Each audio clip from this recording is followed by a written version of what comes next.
Kern, die Essenz vom Zen ist die Zazen-Praxis. Es ist eine Praxis, es ist nicht eine Philosophie, nicht eine Schule, nicht ein Glaube, sondern am Schluss des Tages kommt es auf die Praxis drauf an. Das ist der Philipp Funk, Zen-Mönch und Zen-Lehrer in der Soto-Zen-Tradition. In dieser Folge rede ich mit dem Philipp über seinen Weg in die Zen-Praxis. Vom Einstieg ins Zazen, über intensive Sessions in Europa bis zum monatelangen Aufenthalt in japanischen Ausbildungstempeln. Wir reden über Zen als einen konsequent praxisorientierten Weg, über Ziellosigkeit, Moshutoku, und die Frage, wie man regelmäßig sitzt, ohne etwas erreichen zu wollen. Ein zentrales Thema ist die Meister-Schüler-Beziehung. Vertrauen, Projektionen, Verantwortung. Und die Notwendigkeit, sich irgendwann vom Lehrer zu lösen. Der Philipp redet offen über die Begleitung von seinem Lehrer durch Krankheit und Sterben, über Vergänglichkeit als Teil der Praxis und über Übergänge, die man nicht planen kann. Darüber hinaus geht es auch noch um die Integration von Zen in den Alltag.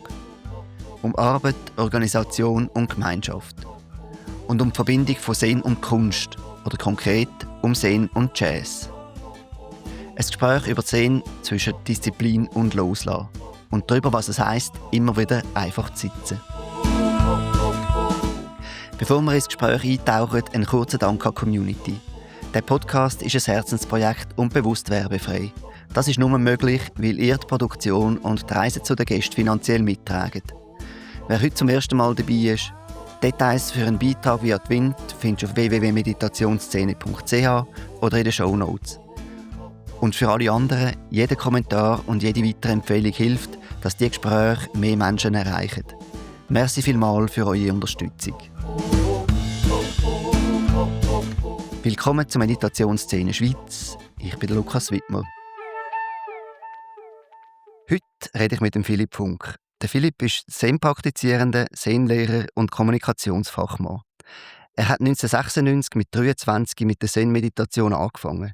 Seitdem ist er in der Soto-Zen-Tradition verwurzelt, so wie sie in Europa durch den japanischen Zen-Meister Taizen Deshimaru bekannt worden ist. Sein Lehrer war der Schweizer Zen-Meister Missen Michel Beauvais, ein enger Schüler von Deshimaru. Unter seiner Anleitung hat Philipp über viele Jahre seine Praxis vertieft. Im Jahr 2001 hat er die formelle Mönchsordination bekommen und ist ein enger Schüler von seinem Lehrer geworden. Wo der 2007 schwer erkrankt ist, hat Philipp ihn zusammen mit anderen gepflegt, bis zu seinem Tod im Jahr 2009. 2 Jahre später hat er das Dojo von seinem Lehrer verloren und sich auf eine 8-monatige Pilgerreise mit dem Velo begeben. Die hat ihn entlang von der Seidenstrasse von Usbekistan über den Himalaya bis nach Thailand geführt.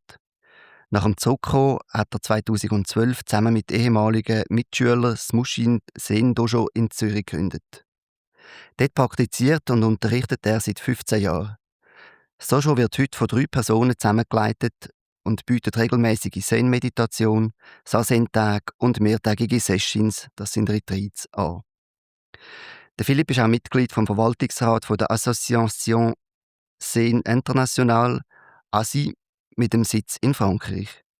Er ist europaweit gut vernetzt und praktiziert regelmäßig mit Zen-Lehrenden von der Deshimaru-Linie, vor allem in der Schweiz, in Frankreich und in Deutschland. Vertiefende Erfahrungen hat er auch in Japan gesammelt. In den Jahren 2017 und 2024 hat er jeweils 3 Monate im Zen-Kloster Doshoji nahe bei Osaka verbracht, einem offiziellen Ausbildungstempel der Soto-Zen-Tradition. Vor kurzem hat Philipp von seinem neuen Meister die formelle Dharma-Übertragung bekommen. Die bestätigt ihn in der Weitergabe der Zen-Lehre innerhalb seiner Linie. Neben seiner Zen-Praxis hat Philipp Kommunikation, Informatik und Filmwissenschaft an der Universität Zürich studiert und einen Master in Interaction Design absolviert. Er arbeitet seit vielen Jahren im Bereich Kommunikation und Marketing. Aktuell ist er an der Zürcher Hochschule für angewandte Wissenschaften, ZHAW, tätig, wo er die Online- und Social-Media-Kommunikation im Departement Gesundheit verantwortet. Dort hat er das Format Zen at Work initiiert, wo Mitarbeitende zusammen meditieren. Der Philipp lebt und praktiziert in Zürich. In seiner Freizeit veröffentlicht er Zen-Bücher mit den Unterweisungen von seinem verstorbenen Meister und realisiert Zen-Filme über Lehre und Tempel der Deshimaru-Linie. Philipp, vielen Dank, dass du dir Zeit nimmst für das Gespräch. Danke vielmals für die Einladung. Ich freue mich auf einen schönen Nachmittag mit dir. Ja, ich habe im Vorfeld eure Webseite angeschaut, die Webseite von Mushin Dojo. Und das Erste, was mir ins Auge gestochen ist, war, dass dort steht, Zen ist Sazen. Also, was ist jetzt Zen und was ist Sazen? Ja, das ist ein guter Start. Zen ist Sazen. Das ist ein Ausspruch vom Meister Deshimaru. Der hat das gesagt und einen sehr grossen Wert darauf gelegt, dass die Essenz vom Zen ist Sazen und Sazen heißt nichts anderes. Sa heißt sitzen und Zen ist Zen. Also Sitzen im Zen ist die sitzende Meditationspraxis, was so viel heißt. Der Kern, die Essenz vom Zen ist die Zazen-Praxis. Es ist eine Praxis, es ist nicht eine Philosophie, nicht eine Schule, nicht ein Glaube, sondern am Schluss vom Tag kommt es auf Praxis drauf an. Sazen ist Sazen-Praxis auf Meditationshaltung. Es ist die Haltung, die wir von der Buddha-Statue kennen. Das heisst, mit gekreuzten Beinen auf dem Meditationsküssi sitzend. Die linke Hand ruht in der rechten. Der Rücken ist gestreckt, der Blick ist gesenkt. Der Geist lässt vorbeiziehen, alle Gedanken vorbeiziehen wie Wolken am Himmel. Und das ist eigentlich die Erweckungserfahrung oder Praxis von Buddha Shakyamuni gewesen, wo vor etwa 2500 Jahren, nachdem er ganz viele verschiedene Praktiken ausprobiert hat, sich hingesessen hat unter einem Bodhibaum und gesagt, jetzt stehe ich nicht mehr auf, bis ich verstanden habe. Das ist Sazen. Da liegen ganz Haufen Sachen drin, wo ich später darauf zurückkommen möchte. Die linke Hand in der rechten, ganz gerade sitzen, sonst nichts tun. Super spannend. Und das machst du seit 1996. Mit 23 sitzt du. Wie bist du zu dem gekommen?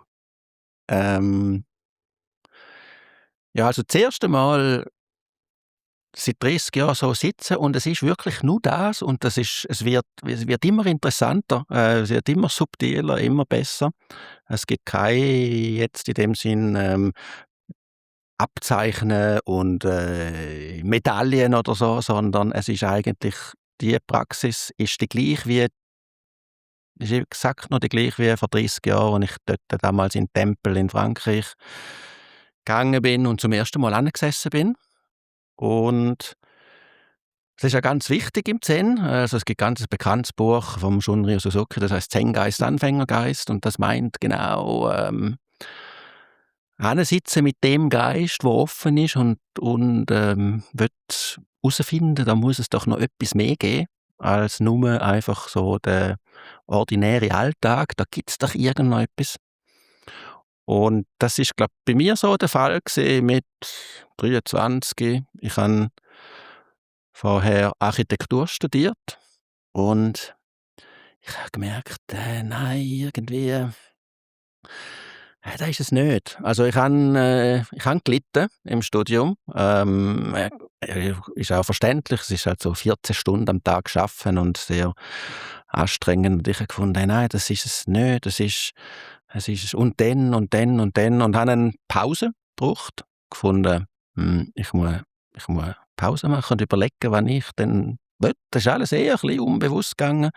Habe dann Studium nach 2 Jahren Architektur abgebrochen, mit dem Ziel, nicht wissen, wenn ich wieder anfange. Also ich bin zu meinen Eltern gegangen und habe gesagt, schau, ich muss Pause machen vom Studium und ich will keine Perspektive haben. Ich habe wirklich gesagt, ich will mal keine Perspektive haben und nicht und dann nächst und nächst und nächst. Ich habe vor allem eigentlich bei meinem Vater dann gefunden, der wird sicher irgendwie nicht so glücklich sein, wenn ich das sage. Zu meinem Erstaunen hat er nur gesagt, ja, ist gut, okay, dann sagst du einfach wieder, wenn du studierst, wenn du weitermachst, wenn du Geld brauchst fürs Studium, dann unterstützt dich wieder. Und das ist schon ein bisschen Gewicht von der Schulter gehabt und hat dann ein Jahr Kinobillett verkauft und viel in der Bibliothek gesessen in der ZB und habe Bücher verschlungen, so Spiritualität und Psychologie. Und es hat mich total interessiert, wirklich alles psychologisch, Krishnamurti, tibetischer Buddhismus. Irgendwann bin ich dann auch auf eine alte Ausgabe von Dante Alighieri's Göttliche die Komödie. göttliche Komödie gestoßen. Also es ist wirklich so ein, ich habe es mich noch gewundert, dass die ausgelehnt haben an der ZB.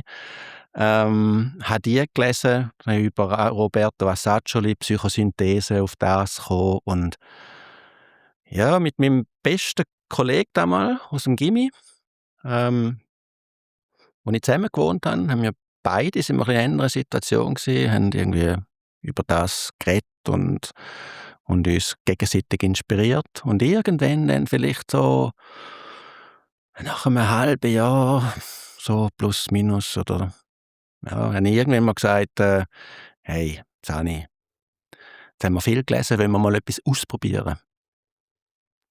Und nichts so im Kopf gehabt, was wir ausprobieren wollen. Und ich weiss noch, zu dieser Zeit ist meine Mutter hatte eine Untermieterin gehabt, wo wir Kinder ausgezogen sind.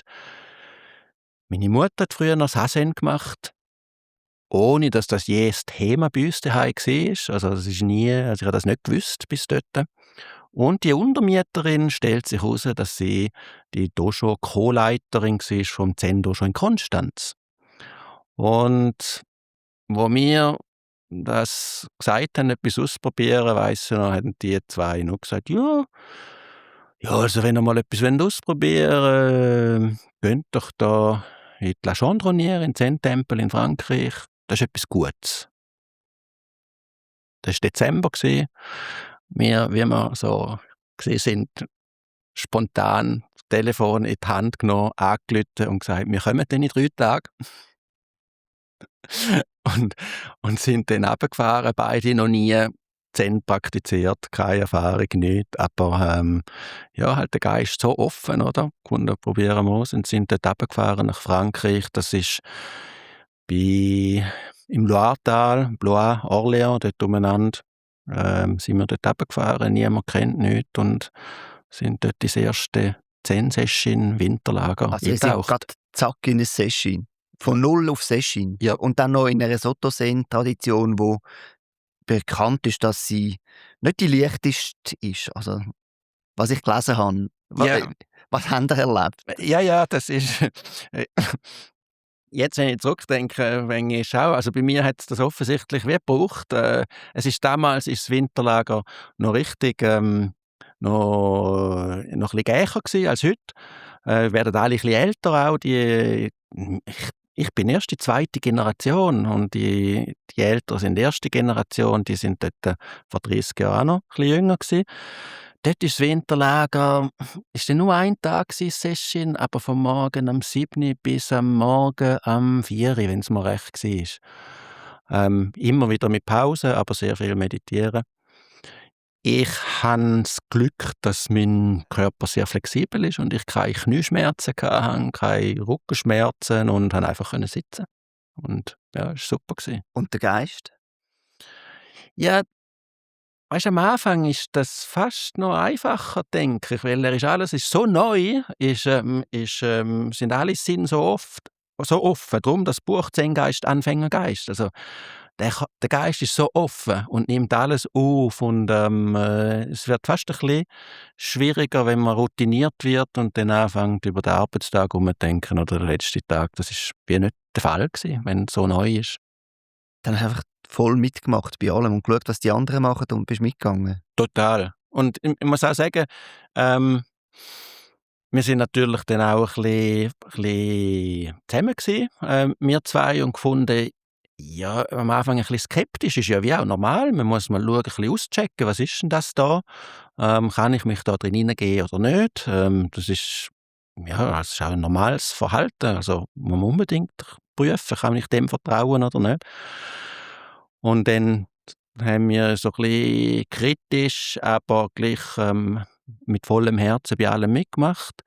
Und ich muss sagen, ich habe das recht eindrücklich gefunden bei mir. Ich kann mich jetzt noch erinnern, nach dem 4 Uhr am Morgen, nachdem es dann fertig war, zwischendrin gibt es auch noch ein bisschen Mahlzeit und so, habe ich so viel Energie gehabt. Die anderen sind geschlafen. Ich bin dann auch noch damals hat man Walkman gehabt, Musik, Kopfhörer und bin durch den Wald gelaufen, weil ich so voll Energie bin. Da kann ich dann wie nicht schlafen und auch nachher gemerkt, nach einer Woche, das Session, der Geist ist einfach wirklich so offen. Aber in einer guten Art, einfach voll mit Energie und offen gefunden, wow, das ist etwas Gutes. Und nachher bist du eingestiegen und dein Kollege auch? Ja, wir sind dann ist, auch sehr untypisch. Wir haben dann quasi unsere Sangha, die Zürcher Sangha, haben wir in Frankreich kennengelernt. Also man muss sich vorstellen, das ist ein Tempel, der Haupttempel, wo im Sommer und im Winter alle Praktizierenden aus ganz Europa zusammenkommen. Zu dieser Zeit sind das um die knapp 400 Meditierende gewesen, Praktizierende, Krass. Ja. von Portugal bis Schweden, von Italien, Frankreich, Deutschland, Schweiz und so weiter. Und die da in Zürich praktizieren, mit meinem Meister, der nachher mein Meister geworden ist, die sind alle auch dort gewesen und die haben wir dort kennengelernt und dann haben sie dort gesagt, ja, kommt dann auch, wenn ihr zurück in Zürich sind, ist da schon. Und so haben wir dann gemacht, wo wir zurückgekommen sind. Sind wir da im Rindermarkt, in der Altstadt, sind wir dort ins Sazen gegangen, ins tägliche Sazen, was dort hat. Am Anfang natürlich langsam eingestiegen, nicht gerade Vollgas, sondern man muss das ja auch ein bisschen abstimmen mit dem Studiumsalltag und so. Vielleicht einmal im Monat, zweimal, vielleicht einmal in der Woche und dann langsam ein bisschen mehr und mehr. Und du hast ja am Anfang gesagt, Zen ist Sazen, also es geht eigentlich nur ums Sitzen. Das klingt auch recht anti-intellektuell und doch ist es ja eine buddhistische Richtung. Wie war das am Anfang für dich oder was hast du da erlebt? Ja, also ich würde es nicht anti-intellektuell nennen, aber es kommt mir sehr entgegen, weil ich schon sehr ein Macher bin, also hands-on. Ich habe gern wirklich die Erfahrung und nicht das Philosophieren und das ist halt im Zen geht es wirklich um Praxis und was man dort erfährt und nicht um äh, die buddhistische Philosophie weniger. Also es gibt je nach Zeit und Strömung ist dann manchmal auch, hat man das manchmal auch sogar verpönt und manchmal wieder ein bisschen mehr. Also ein bisschen gefördert. Der indische Buddhismus ist sicher sehr viel philosophischer. Der Chan nachher in China ist wieder zurück zum einfach Sitzen. Sazen. Also Chan heißt ja nichts anderes als Dhyana, Sanskrit, und Dhyana ist am Schluss Meditation. Es geht um Meditation. Ja, und im Tempel gibt es auch tägliche Arbeit. Also es ist so das, was man vielleicht in uns in Europa kennt als Ora et Labora, oder Bete und Arbeite. Das ist eigentlich die japanische Zen-Klöster oder im Chan eigentlich das Gleiche. Es geht ums Meditieren und dann muss man in der Küche Gemüse rüsten, man muss putzen, man muss im Wald Bäume fällen. Es gibt ganz viel zu tun die ganze Zeit und dort arbeiten alle zusammen und machen das zusammen. Und nachher tun wir zusammen meditieren. Manchmal gibt es auch Vorträge und ich muss vielleicht noch ergänzen, die Meditation in unserer Linie ist nicht überall ist eigentlich außergewöhnlich für im Soto-Zen oder in vielen Meditationen. Bei uns ist im zweiten Hälfte gibt's eine Unterweisung während dem Sazen. Also oft wird der Meister ein Gedicht kommentieren oder ein Sutra kommentieren. Also so habe ich natürlich über die vielen Jahre ganz viel von der Zen-Philosophie oder Zen-Schriften mitbekommen. Einfach vielleicht auf einer anderen Ebene, weil während dem Sazen ist der Geist anders. Also es ist nicht das intellektuelle Hirn aktiv, wo eher dualistisch ist, sondern es ist offen und nimmt auf von der Unterweisung vom Meister entsprechend ist auch der Rederhythmus viel langsamer, weil das wirst du nicht aushalten. Wenn jemand normal reden während dem Sazen, das ist too much. Mhm. Und dann bist du in Zürich, hast du gesagt, bist regelmäßig meditieren. Und was ist es dann gewesen, wo dich so dabei gehalten hat, wo dich dazu gebracht hat, das anfangen wirklich regelmäßig zu machen und dann 5 Jahre später sogar zu ordinieren? Das heisst, es muss sie ja mega gefesselt oder reingenommen haben. Da musst du etwas gefunden haben, wo einen enormen Wert und eine enorme Bedeutung bekommen hat. Weil eine Ordination ist ja, also mit anderen ist ja vielleicht fast so ein bisschen fast wie eine Heirat. Oder man sagt irgendwie Ja zu etwas, was dich auch sehr überlegt. Wie ist es zu dem gekommen bei dir? Mm, Also im Zen gibt es den Begriff Bodai-Shin, also der Geist von der Erweckung. Sagt auch, das ist der Bodai-Shin, der Geist von der Erweckung. Das ist das, was dich dort an den Ort bringt, wo du die Erweckung findest. Ob das jetzt Zen ist oder Hindu oder Schamanismus oder Musik, ist egal, das ist nicht so wichtig. Aber der Geist, du weißt es nachher nicht so genau, warum bin ich jetzt dort hingegangen, aber irgendetwas hat dich gerufen, dort hin, zum dort hingehen. Und so war es sicher bei mir irgendwas schon. Da muss es mehr geben, irgendwie muss es mehr geben. Und dann im Zen Dojo, dort mit dem Michel, das auch zu finden, da hat es etwas, wo mehr ist als nur Schaffen und Gewinnmaximierung und wo bist du in den Ferien gewesen. Da sind irgendwie Themen halt angeschnitten worden, wo mich wirklich tief auch berührt haben und getroffen. Und im Zen ist ja auch wichtig die Gemeinschaft. Also es ist nicht eine Meditation, wo man findet, ja, ich will jetzt ein bisschen meinen Geist beruhigen oder ein bisschen weniger nervös sein. Ich tue jetzt meditieren für mich, dass ich ein bisschen eine optimiertere Version von mir selber bin, sondern es geht über mich raus eigentlich. Vielleicht ist es auch darum, dass man dann irgendwann vergisst, warum bin ich so lange dort geblieben, weil es ist irgendwie im Zen würde man sagen, Buddha-Natur gefunden hat, wo findet, ja, da finde ich irgendwie Erweckung oder etwas in die Richtung.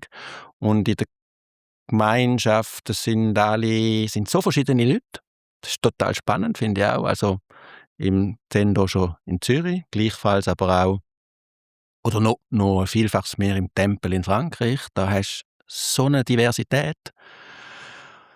Und man praktiziert zusammen, wo man so etwas so Tiefes gemeinsam teilt. Das verbindet extrem tief, so dass man irgendwie auch gar nicht so drüber redet oder gar nicht so interessiert, was jemand im Alltag macht, weil man etwas sehr Tiefes gemeinsam teilt. Und das ist sehr stark. Mhm. Und nach deiner Ordination bist du mit deinem Lehrer noch näher geworden? Also es hat ein enges Lehrer-Schüler-Verhältnis gegeben, wie ich verstanden habe. Was hat das für eine Bedeutung gehabt? Also weißt du, die direkte Interaktion mit einem Lehrer, und vielleicht kannst du auch noch ein bisschen sagen, wer ist denn der Michel Beauvais gewesen? Also was hat ihn auszeichnet? Ja, ja, also unsere Linie oder im Zen allgemein ist das natürlich Meister-Schüler-Verhältnis essentiell. Also es geht seit Buddha, Shakyamuni und dann Mahakasyapa und dann Ananda und dann ist der Bodhidharma hat's China. das Zen auf China gebracht oder dort eigentlich das Chan erfunden, wenn man so will, das Wandsitzen, wie es damals geheissen hat, weil es noch keinen Namen gegeben hat für das Zen. Also das Wandsitzen, weil man die Wand anschaut. Ja, ist eine total interessante Geschichte. Also der Bodhidharma ist, der ist von Indien, also wenn es ihn dann gegeben hat, das ist historisch nicht ganz beleidigt, aber ist dann auf China gekommen und Szene hat es natürlich vorher schon in China gegeben. Also die Fusion ist langsam, einfach eher mit Sutren übersetzen und Schriften übersetzen, und es hat auch zum guten Ton gehört am Hof, dass man solche Übersetzer finanziert hat und Pagoden gebaut hat und so. Und das Revolutionäre vom Bodhidharma war dann, er ist gekommen und hat gefunden, all das, um das geht es nicht. Die Schriften studieren und Pagoden bauen. Reden ja, sondern worum das geht, ist es vor der Wand, also sitzen, eben Sazen, und den Geist befreien und nichts suchen und durch das Verwirklichung erfahren. Es gibt ein berühmtes Mondo, wo er beim Kaiser war, weil der Kaiser, der hat sich natürlich auch interessiert, ein erweckter Zen-Meister kommt aus Indien im Land, ich will Audienz, dass der Audienz für mich hat. Er hat das Mondo geht dann ungefähr so, dass der Kaiser ihm sagt, schau, ich kann so viele Pagoden bauen und so, wie sind meine Verdienste? Die sind sicher gross. Der Bodhidharma hat noch gesagt, kein Verdienst, nichts von heilig. Der Kaiser hat ein bisschen aufgebracht, findet so, ja, wer ist denn das, wo es wagt, mit dem Kaiser so zu reden? Und der Bodhidharma sagt, ich weiß es nicht. Ist dann ein bisschen desillusioniert vom tiefen Niveau vom Buddhismus in China, hat er sich in die Berge zurückgezogen, um sich der Praxis zu widmen beim Shaolin-Kloster. Darum ist Shaolin und Zen immer sehr nahe, Kampfkunst und Zen. Hat sich dort niedergelassen und ist einfach vor der Wand gesessen. Er hat noch keinen Namen dort gegeben. Seine Schüler oder seine Schule ist dann bezeichnet worden als die Wandbetrachter. Und später ist aus dem Dhyana, Chan und in Japan den Zen geworden. Ja, das ist eben Meister-Schüler-Beziehung. Ist nachher weitergegangen, dann hat es nach Japan gebracht. Seinem Meister, der Meister Deshimaru, hat es dann 1967 Praxis vom Zen nach Europa gebracht. Er ist geschickt worden, oder? Auf Europa. Ein bisschen zum Verbreiten. Oder ist er einfach so mal auf Europa und hat gedacht, mal schauen, wie die da so darauf reagieren? Nein, er ist von seinem Meister geschickt worden. Es ist ein bisschen eine andere Geschichte als mit vielen Zen-Meistern auf der Welt. Er ist Ingenieur und Familienvater, hat immer Mönch werden und Zen-Meister, der Kodosawaki, hat gesagt, nein, bleib du im sozialen Leben und werd du nicht ein professioneller Tempelmönch, weil das ist in der Linie vom Kodosawaki eben wichtig gewesen, das Zen rauszuholen aus den Tempeln raus und oder wie man sagt, Bonzen, das sind halt einfach so Tempelmönche. Mhm. Und zurück zu den Leuten und auf die Straße. Und so hat er auch die Ordination erst kurz vor dem Tod von seinem Meister bekommen. Es sind dann der 60er Jahre Makrobioten in Japan auf Besuch gewesen, und er hat dann dort als Guide und Übersetzer fungiert, weil er ein bisschen Englisch hätte können. Die haben ihn später dann nach Europa eingeladen. Mhm. Und dort hat sein Meister gesagt, ja, gang, und jetzt ist der Zeitpunkt, um dort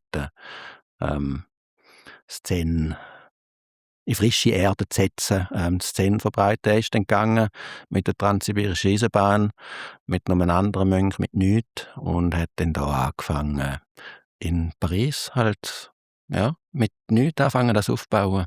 Und was ich noch spannend fand, habe ich deinen Film geschaut, den du über ihn gemacht hast, wie er dort so charakterisiert hat, wie er schon ein bisschen eine andere Ansicht hat über Zen als die auf Amerika sind, die Zen verbreiten, oder was dort daraus gemacht worden ist. Das habe ich auch noch spannend gefunden, wie er so betont hat, das auch auf eine Art anzupassen, auf die andere Seite, aber doch auch recht rein und in der Essenz zu halten. Ja. Also man muss immer ein bisschen vorsichtig sein, wenn man dort auch polemisieren oder so. Das Aha. hilft natürlich, um seine eigenen Standpunkte stärker zu machen. Also immer mit der Grain of Salt. Aber ja, ihm ist es ganz wichtig gewesen. Also du sprichst den Punkt an, dort sagt er, dass das Mushotoku wichtig ist, beziehungsweise aus seiner Sicht, oder das, was er in Amerika gesehen hat, dass dort das Gefühl hat, es wird braucht als Werkzeug, um sich optimieren oder um ein Ziel verfolgen oder als psychologische Technik oder so. Und er hat gesagt, für ihn ist total wichtig eben Mushotoku. Die Ziellosigkeit. Genau, Mushotoku heisst ohne Absicht, ohne Ziel. Und das ist am Schluss Also mein Meister, der Michel Beauvais, der hat mal gesagt, gegen Ende hat er gefunden, gesagt, ja, das ist eigentlich das Wichtigste im Zen, das loslassen und eigentlich auf das Küssi sitzen und kein Ziel mehr verfolgen. Und also, das kann man wirklich erleben. Also, Magic passiert dann, wenn man aufhört, ein Ziel zu verfolgen. Und der Geist aber gleich so konzentriert ist, wie wenn meine Hinrichtung wartet, sobald ich aus dem Dojo rausgehe. So konzentriert, aber ich nichts verfolge, nicht irgendwie eine Absicht habe, der Geist komplett offen. Dort gibt es plötzlich geht ein Platz auf, wo sich etwas kann verwirklichen kann, wo vorher einfach keinen Platz bekommt. Weil das kleine Ich die ganze Zeit am Narration machen ist. Das sind die sehr ein spannender Punkt, weil die Ziellosigkeit ist für mich immer ein bisschen schwierig zu verstehen. Ist ja irgendwie ein bisschen ein Paradox. Irgendwie, wegen irgendetwas sitzt du ja gleich aufs Küssi. Mhm. Also, weißt du, so die Abwägung zwischen auf eine Art kein Ziel haben und auf der anderen Seite doch die Motivation haben, immer wieder anzusitzen. Ja, also darum habe ich vorher Bodai-Shin genannt. Also irgendetwas Tiefes geht, bringt mich dorthin. Mhm. Aber ich erkläre es dann immer so, also das Ego, und das Ego muss man nicht als negativ und Erweckung positiv. Das sind einfach verschiedene Aspekte von mir selber. Das Ego bringt mich bis zu der Schwelle vom Dojo an, weil es findet, da ist irgendetwas, ich suche was und so. Also das Ego hat ein Ziel, eine Hoffnung, eine Projektion, will etwas.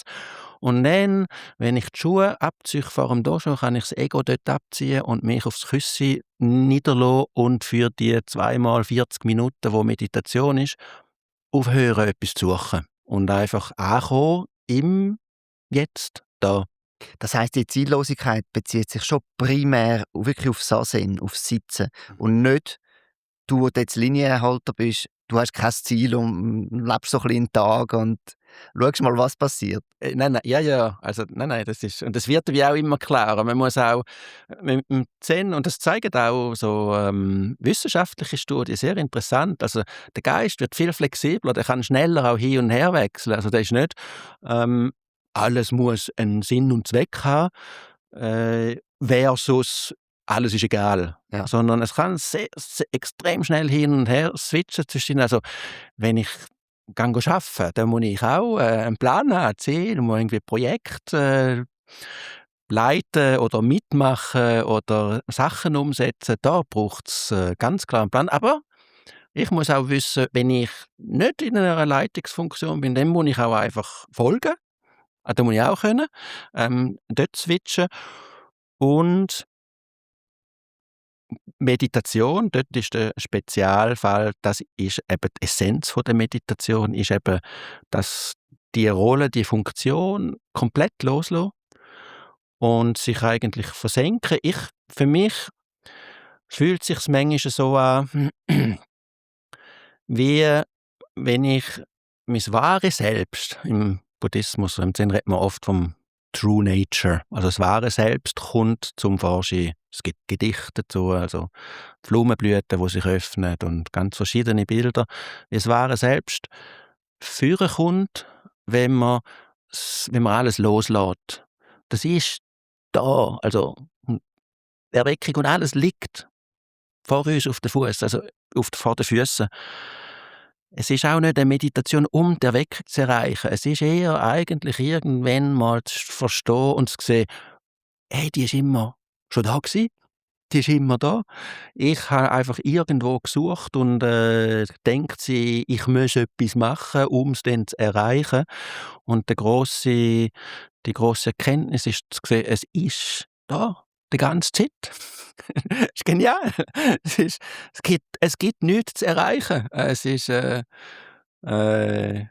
und das ist eigentlich die Meditation, oder? Mhm. Das da. Und wenn ich angefangen habe zu erzählen, ich vergleiche es dann oft, fühlt sich an für mich wie, wenn man das konditionierte Ich, das ich ja auch gern habe, also es ist nicht etwas, wo ich jetzt finde, oh, das muss ich loswerden, das bin auch ich. Aber wenn ich das konditionierte Ich ein bisschen kann, zur Seite tun oder nicht dem folgen, dann wird es wie ruhiger. Und dann fühlt es sich für mich einmal wie so ein Wald. Und wenn es ruhig wird, dann kommen die Rehli zum Wald aus und zeigen sich. Und wenn ich mit meinem Ego die ganze Zeit Neues mache, klar, kommen sie nicht führen.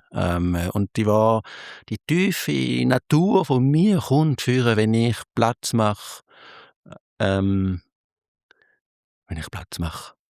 Und natürlich ist sie immer da, aber sie kommt einfach führen und vielleicht vom Unterbewusstsein, das Bewusstsein, wo ich sie plötzlich sehe, dass sie die ganze Zeit eigentlich immer schon da war oder die Erweckung die ganze Zeit schon da war. Und dann findest du, okay, so einfach ist es. So einfach ist es, so einfach tönt es. Wir sind noch vom Deschimaro zum Michel Beauvais gekommen, also wo dann eben dein Lehrer geworden ist. Und vielleicht kannst du noch etwas zu ihm sagen und zu dieser Beziehung. Ja, das ist, es ist dann auch einfach wie so ein bisschen langsam mehr und ich habe dann auch schon gemerkt, dass es lebt halt von dieser Beziehung zum Meister. Also dort geht's weiter, dort geht's tiefer. Am Anfang als Anfänger, also ganz traditionell, sitzt man auch noch weiter weg. Es gibt eine Sitzordnung, die älteren Schüler näher, die neuen Schüler weiter weg. Der Meister wird auch zu den Älteren mehr unterweisen, weil die mehr Commitment oder länger schon Commitment abgegeben haben und so weiter. Dann habe ich gemerkt, ich will auch irgendwie mich da mehr von ihm lernen und dann fängt es halt an, einfach mit mehr praktizieren. Mit der Zeit kommt man dann auch mehr Jobs oder Verantwortungen innerhalb von der täglichen Praxis über. Und das ist wieder das, was ich vorher angetönt habe. Gemeinschaft ist wichtig. Also man macht alles wie zusammen. Man geht nicht so sitzen zum Konsumieren und dann wieder heimgehen, sondern man lernt mit jeder Funktion und man macht Fehler und dann da schon ist der beste Jahr zum Fehler machen, weil dann sieht man den Fehler und nachher ist er weg. So habe ich wie immer ein bisschen mehr. Es tut dann auch sehr gut. Ich bin 2-mal im Jahr oder so im Tempel in Frankreich, schon seit Anfang an. Wenn ich dann Tipps brauche, dann bin ich dann halt so Mitschüler von Michel gegangen, sie fragen, wie könnte ich und so. Haben dort meine 1-2 Ansprechpersonen gefragt, ich will ein bisschen näheren Kontakt haben mit dem Meister, wie kann ich das machen? Es fällt mir schwierig da irgendwie. Und dann hatte ich ein super Erlebnis mal, bin ich dort Philippe Coupé, mit dem bin ich dann oft gefragt, auch einen ganzen alten Schüler vom Deschimaro, gefunden, ich will näheren Kontakt zum Meister, weil dort spüre ich, kann ich lernen, was kann ich machen? Und dann hat er gefunden, also eigentlich relativ simpel. Offerier dich ihm, dass du ihm helfen kannst. Zum Beispiel seinen Haushalt machen, seine Wäsche machen, kochen, ganz profanes Zeug. Das klingt aber dann auch gefährlich, so nach, das kann man dann auch ausnutzen. Völlig, absolut. Aber natürlich, aber es ist nicht der Fall. Dort. Okay. Für mich war es auf jeden Fall gut gewesen. Ich bin einfach aus allen Wolken gefallen, weil ich habe gefunden, er muss doch sehen, dass ich will, einen Nachfolger oder was auch immer, einfach auf dieser Ebene. Und er hat mich abgeholt auf die alltägliche Du mal ein Ebene. bisschen waschen. Ja, genau. Eben so wie das Koran. Du mal, hast fertig gegessen, dann geh die Schale abwaschen, oder? Das ist ein bisschen so.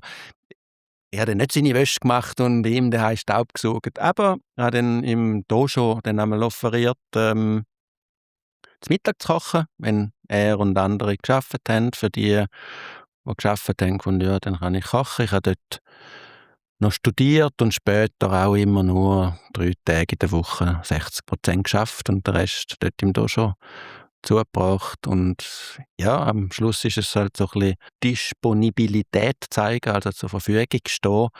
Und dann, wenn der Meister dann merkt, der präsentiert sich auch, dann kann ich ihm auch ein bisschen Aufgaben geben. Und auch ganz wichtig in unserer Linie, Deschimaro und auch Michel, die Unterweisung passiert im Alltag. Also das passiert nicht jetzt im Soto-Zen sowieso nicht mit Koans, Aber der Michel hat auch immer erzählt, vom Deschimaro, er hat Koans im Alltag bekommen. Also einfach Situationen, wie kann ich das jetzt lösen? Ich komme nicht weiter. Und der Michel auch irgendwie drückt dich dann halt irgendwie in eine Ecke, wo unbequem ist, aber erst wenn dich dann wagst, irgendetwas zu machen, wo ich jetzt vorher nie gewagt hätte, dann gibt's wieder einen Entwicklungsschritt oder so. Hast du da ein Beispiel, das du kannst oder willst erzählen? Ja, wo ich es erzählt habe, habe ich mir gerade überlegt. Ein Beispiel, jetzt nicht gerade eins bereit. Nein, jetzt nicht gerade eins zur Hand, weil wenn man es erzählt, ist es Also ich meine eigentlich, also dann ist wirklich schwieriger. Ich kann eins erzählen von ihm, weil ja, ich habe ihn dann auch irgendwann, er hat auch Zen-Geschichten auf der Bühne aufgeführt. also Michel Beauvais. Genau, er war früher noch Rockmusiker gewesen, Bassist von einer bekannten Band. In der Schweiz in den 60er Jahren haben die in der Vorband gespielt von den Rolling Stones, die es 67 auch, oder nein, ein bisschen vorher im Hallenstadion gespielt haben. Und dort hat er so ein bisschen seinen Showbusiness-Background und dann irgendwann mit dem Zen hat er die Zen-Geschichten aufgeführt. Ist dort zurück auf die Bühne gegangen. Er hat traditionelle und selber erlebte Zen-Geschichten erzählt. Und ein anderer Mönch hat zwischendrin Shakuhachi gespielt und ich habe dann als Techniker das Licht gemacht. Und dann sind wir manchmal zu dritten gereist und das ist total lässig gewesen. Und dort hat er eine Geschichte zum Beispiel erzählt, wo ich finde, das bringt es genau auf den Punkt. Hat er erzählt, wie als er zum Deschimaro gegangen ist, er ist auch als Musiker, hat dann gefunden, er ginge mal da nach Paris zum Zen praktizieren und dann ein besserer Musiker werden. Ist dann aber 10 Jahre dort hängen geblieben und aufgehört mit der Musik. Aber dann hat er dort ganz viel Verantwortung übernommen als Organisationsverantwortlicher und immer mehr und immer mehr. Und dann hat er erzählt, irgendwann sei er gewesen wie ein gestresster Manager und hat gefunden so, hey, ich bin da gekommen, zum Lernen, ein bisschen mich entspannen und ein bisschen mehr fokussiert sein. Jetzt bin ich wie ein gestresster Manager im Zen und dann hat sie meist gefunden, ja, na gut, wie viele Stunden schlafst du denn pro Nacht? Da hat es noch Platz, machst du den Job auch noch. Und hat einfach immer noch mehr und noch mehr und noch mehr ihm auf die Schultern geladen. Und wenn ich von Michel mitbekommen habe, also der Shimaro ist halt schon einfach eine eindrückliche Person gewesen. Das ist eine Energie gewesen, da kann man nicht einfach so ein bisschen diskutieren, ich habe nicht so Lust oder so. Also wenn es dann so gegangen ist, ist es klar Text gewesen. Und irgendwann hat er gesagt, da hat er einfach genug gehabt. Hat er gefunden, jetzt geht nicht mehr. Hat ihm einen Brief geschrieben, gesagt, fertig, jetzt ist genug, ich muss aufhören, ich mache nicht mehr. Und sein Meister, der Shimaro, hat gesagt, ja komm, Nachmittag zu mir, besprechen wir das. Dann ist er Nachmittag zu seinem Büro gegangen, gesagt, vis-à-vis dann noch in Paris Bistro, einen Schnaps getrunken, gefunden, um ein bisschen auf ihn runterzukommen.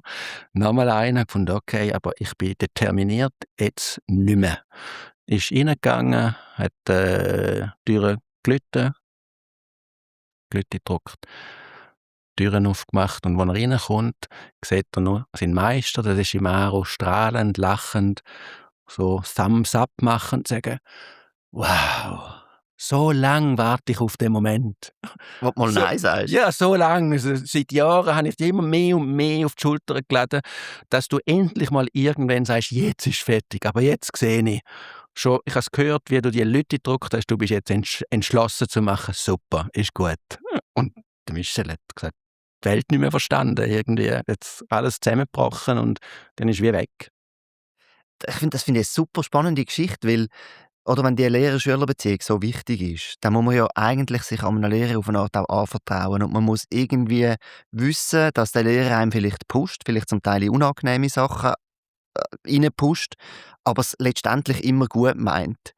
Und die Geschichte zeigt ja, aber auch dort muss man irgendwann einmal Nein sagen oder anderer Meinung sein.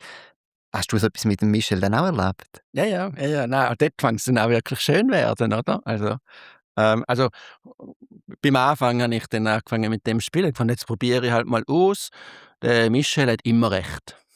Äh, aber das geht auch nicht, weil dann basht er halt einfach und so. Dann findest du, okay, nein, ich muss auch eine eigene Meinung haben. Und dann ausprobieren. Eine Geschichte vielleicht von zwischendrin, kann ich mich erinnern, bin ich Sekretär von ihm gsi und es ist Sassentag und er findet dann irgendwie, soll ich das Gedicht kommentieren oder das? Ich weiß es nicht, welches?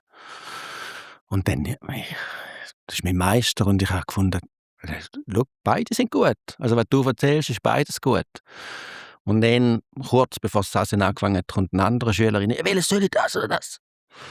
Und er sagt, das. Und dann Sassen, der Sekretär sitzt mir dann neben dem Meister und dann höre ich so rascheln und schaue so rüber und ich sehe ihn, wie er immer noch am Hadern ist, soll ich jetzt das oder das? Also, ist auch noch lustig, ich habe noch gefunden, not my business, also, und dann hat er eins kommentiert. Nachher sind wir zurück in sein Zimmer wieder und das Erste ist, «Oh nein, ich hätte es anders nehmen sollen.» Und ich finde so, in meiner Naivität oder Ehrlichkeit, ja, das andere habe ich ein bisschen schöner gefunden.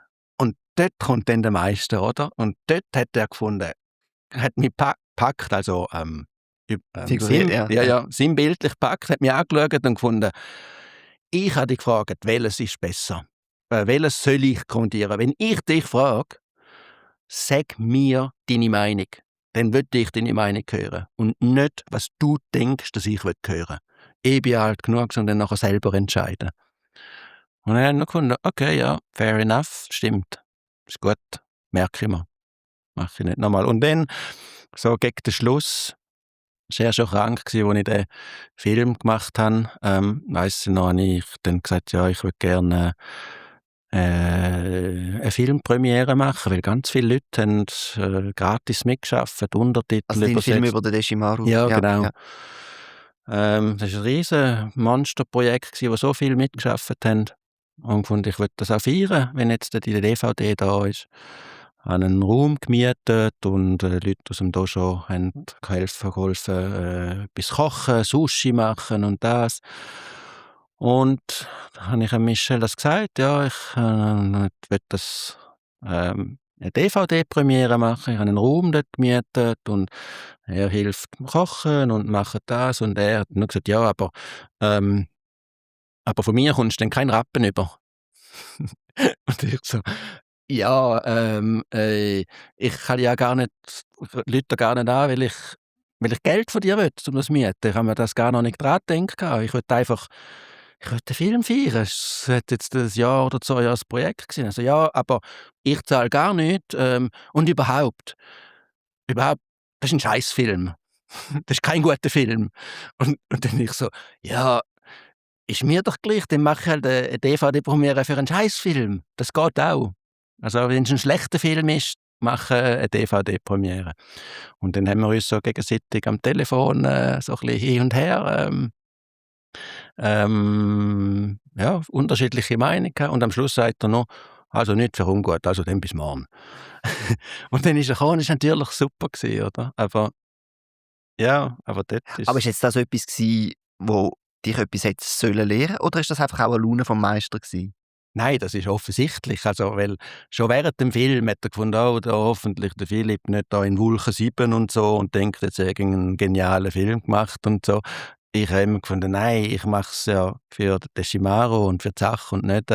Und offensichtlich hat er gefunden, ja, ich will ihm ja, dass er nicht irgendwie da grosses Ego oder weiss nicht was, dass da ich habe den Film gemacht oder so gefunden. Also so habe ich es verstanden und aber auch so genommen und gefunden, nein, ich mache es ja für die Sache. Es ist auch wieder ein schmaler Grad zwischen jemanden klein halten, jemanden fördern und ja, jemanden überhöhen. Das sind wie 3 Stufen, wo es irgendwie auch gilt, einen Mittelweg zu finden, oder? Ja, also darum denke ich mir, ist ja ein total schwieriger Job, ein Meister zu sein, weil ein Meister will ja nichts inniger, als dass der Schüler sich emanzipiert. dass sich der Schüler oder die Schülerin sich emanzipiert, heisst, dass sie frei wird vom Meister, von der Meisterin und nicht mehr an mich oder an ihn oder an die Meisterin gebunden ist. Das heisst, der Job von einem Meister ist immer, den Schüler auf sich selber zurückzupushen. Das hat eigentlich fast, dass er ihn am Schluss verlässt. Dass er auf eigenen Füßen steht. Eigentlich will man als ein Meister, drückt man die Leute von sich weg und sagt, du bist selber Meister, du bist selber Buddha. Aber der Grad ist so dünn, weil es ist ja auch tiefes menschliches Bedürfnis, wollen geliebt zu werden, dazu zu gehören. Und wenn dann natürlich ein Meisterin nicht reif ist, also dort kann es dann schnell zu Gurutum oder solche ganz komischen Phänomene kommen, wo er probiert, halt ihre SchülerInnen an sich zu binden, statt die zu emanzipieren. Mhm. Aber die Methode dort hin ist im Zen schon so, alles ist möglich.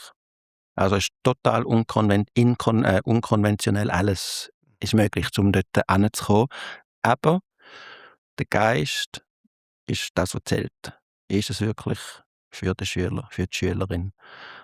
Oder ist es etwas, was ich will? Also ich als Meister? Jetzt in dem Ich Sinn. als Ego, ich als Person, habe ich irgendwie etwas, wo da etwas will. Das ist schon noch tough. Oder eine grosse Sache halt. Also im Rinzai gibt es super Geschichten, wo... Also ist die andere Zen-Richtung die grosse? Ja, ist die Rinzai-Zen und Soto-Zen. Im Rinzai, Obaku und Rinzai. Also der ist noch ein bisschen grober gewesen, das chinesische Chan und so. Also das ist der Obaku.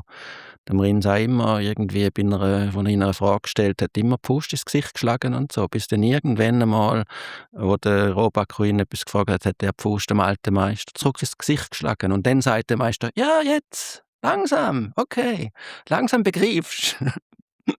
Also, geht natürlich nicht um Gewalt, aber das heisst, es geht darum, irgendwie eine eigene Ausdrucksform zu finden und zu der stehen. Egal, was der andere, jetzt bei mir der Meister findet, einen schlechten Film, einen guten Film, unabhängig werden vom Lob oder Tadel von der anderen und zu wissen, nein, das ist mein Platz. Unabhängig ist ein gutes Stichwort, weil der Michel ist dann krank geworden und du und andere Schüler, ihr habt ihn gepflegt. Was hast du in dieser Zeit erlebt? Mit einem Zen-Meister, der krank ist, der dann auch auf euch wahrscheinlich ein Stück weit angewiesen wird. Was ist das für eine Zeit für dich? Ja, das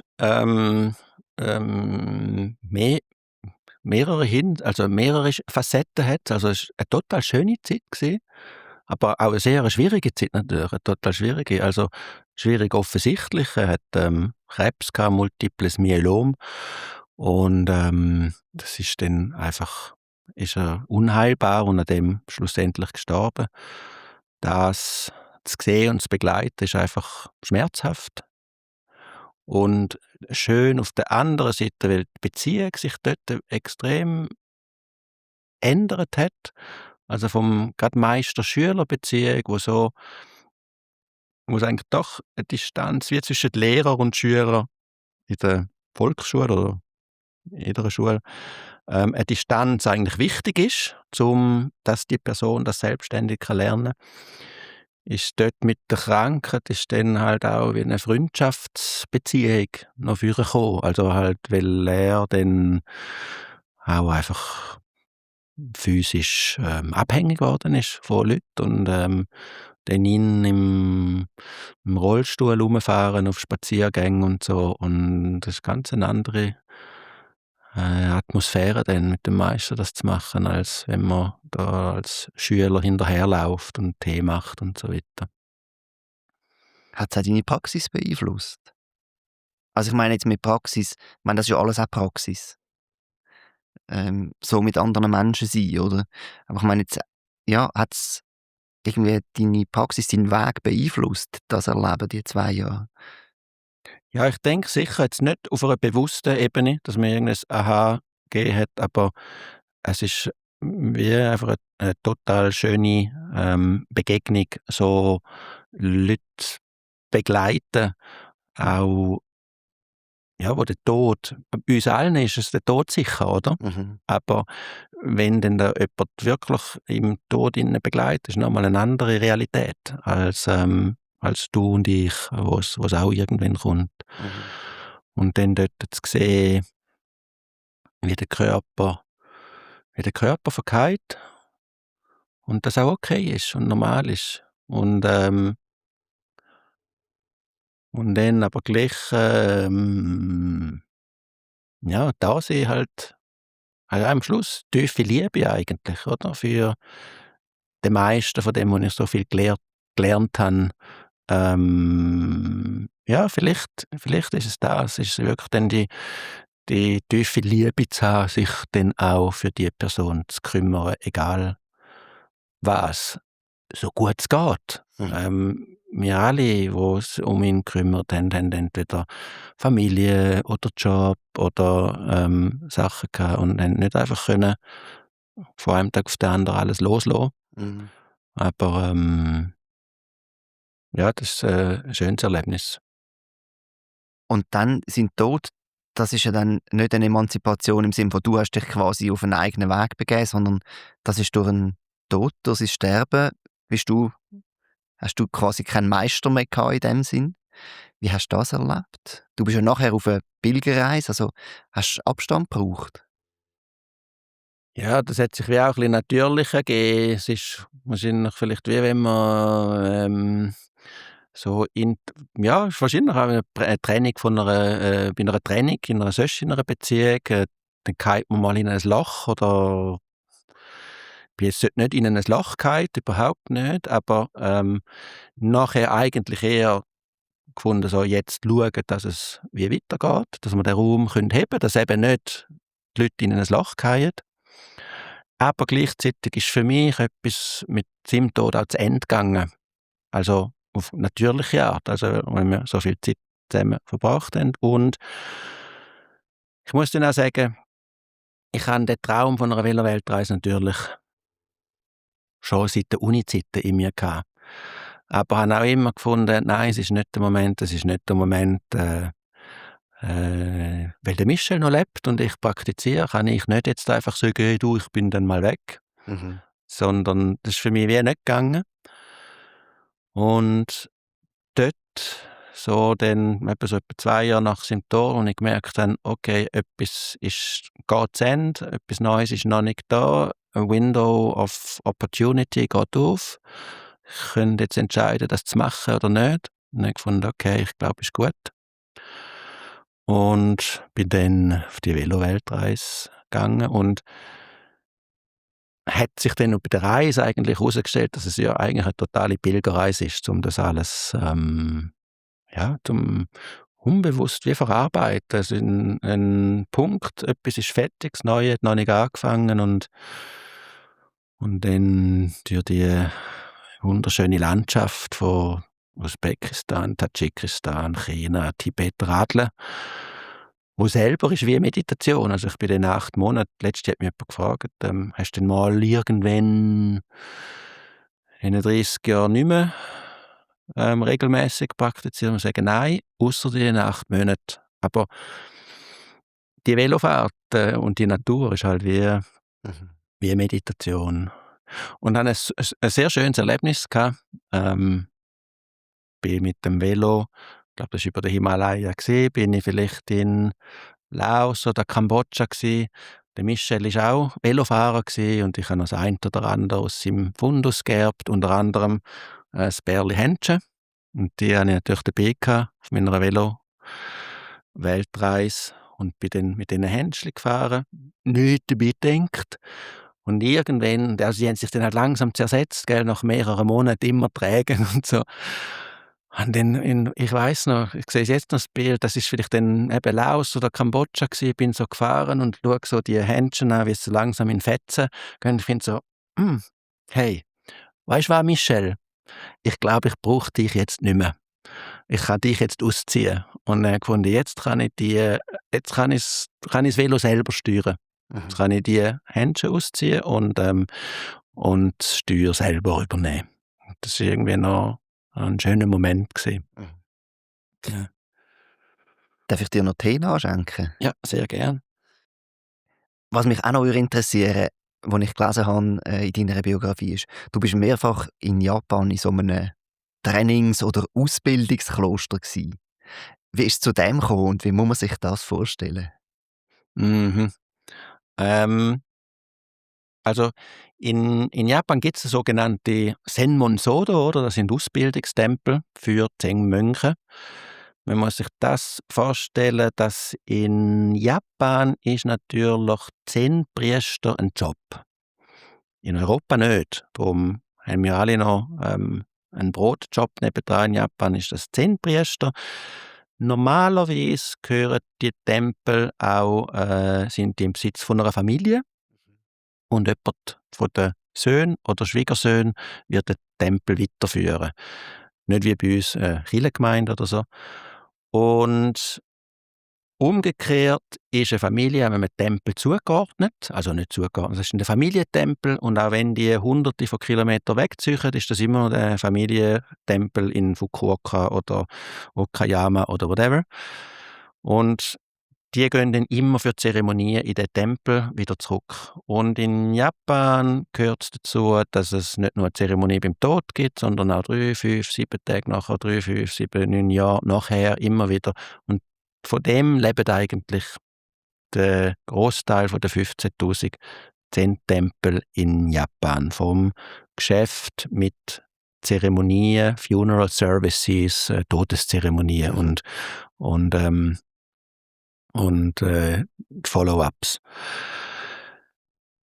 Und wenn man Zen-Priester werden oder muss werden, also weil in engen Familien gibt es dann keine Wahl, also es ist eher jetzt so, dass es auch nicht so beliebt ist in Japan, das Zen, und darum ist es da so eine wertvolle Zeit bei uns in Europa, dass da etwas am Entstehen ist, wo halt in Japan vielleicht schon zu fest institutionalisiert worden ist und zu einer Routine, zu einem Job geworden ist.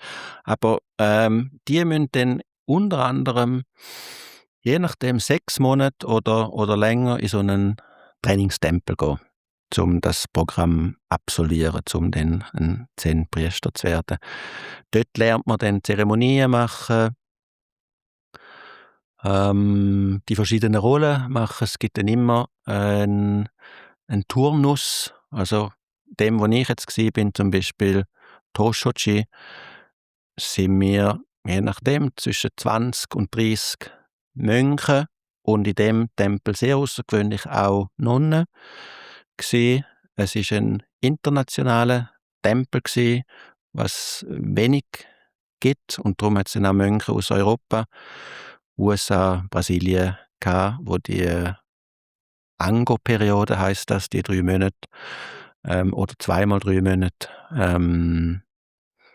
abgeschlossen haben. Und dann dort drinnen gibt es dann einen Hauptmönch, der das ein bisschen Schuss, so heisst das, organisiert. Und der schaut dann, dass man dann ein bisschen die Rotation macht. Ist nicht fix, vielleicht ist es 10 Tage oder umgekehrt, aber ist man vielleicht 10 Tage Koch für alle zusammen, oder 10 Tage schlägt man die grosse Glocke bei der Zeremonie, oder 10 Tage die grosse Tempelglocke da oben, oder 10 Tage serviert man die Reissuppe, oder 10 Tage Teezeremonie, und macht dann das, ist auch ein bisschen Drill, oder, zum besser und feiner drinnen werden, um dann die wirklich in- und auswendig kennen.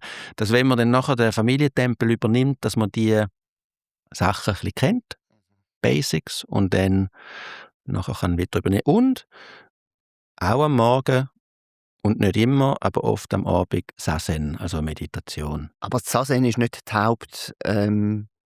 Haupttätigkeit, die man dort macht, sondern es geht wirklich darum, die Tätigkeiten, die Tempeltätigkeiten zu lernen.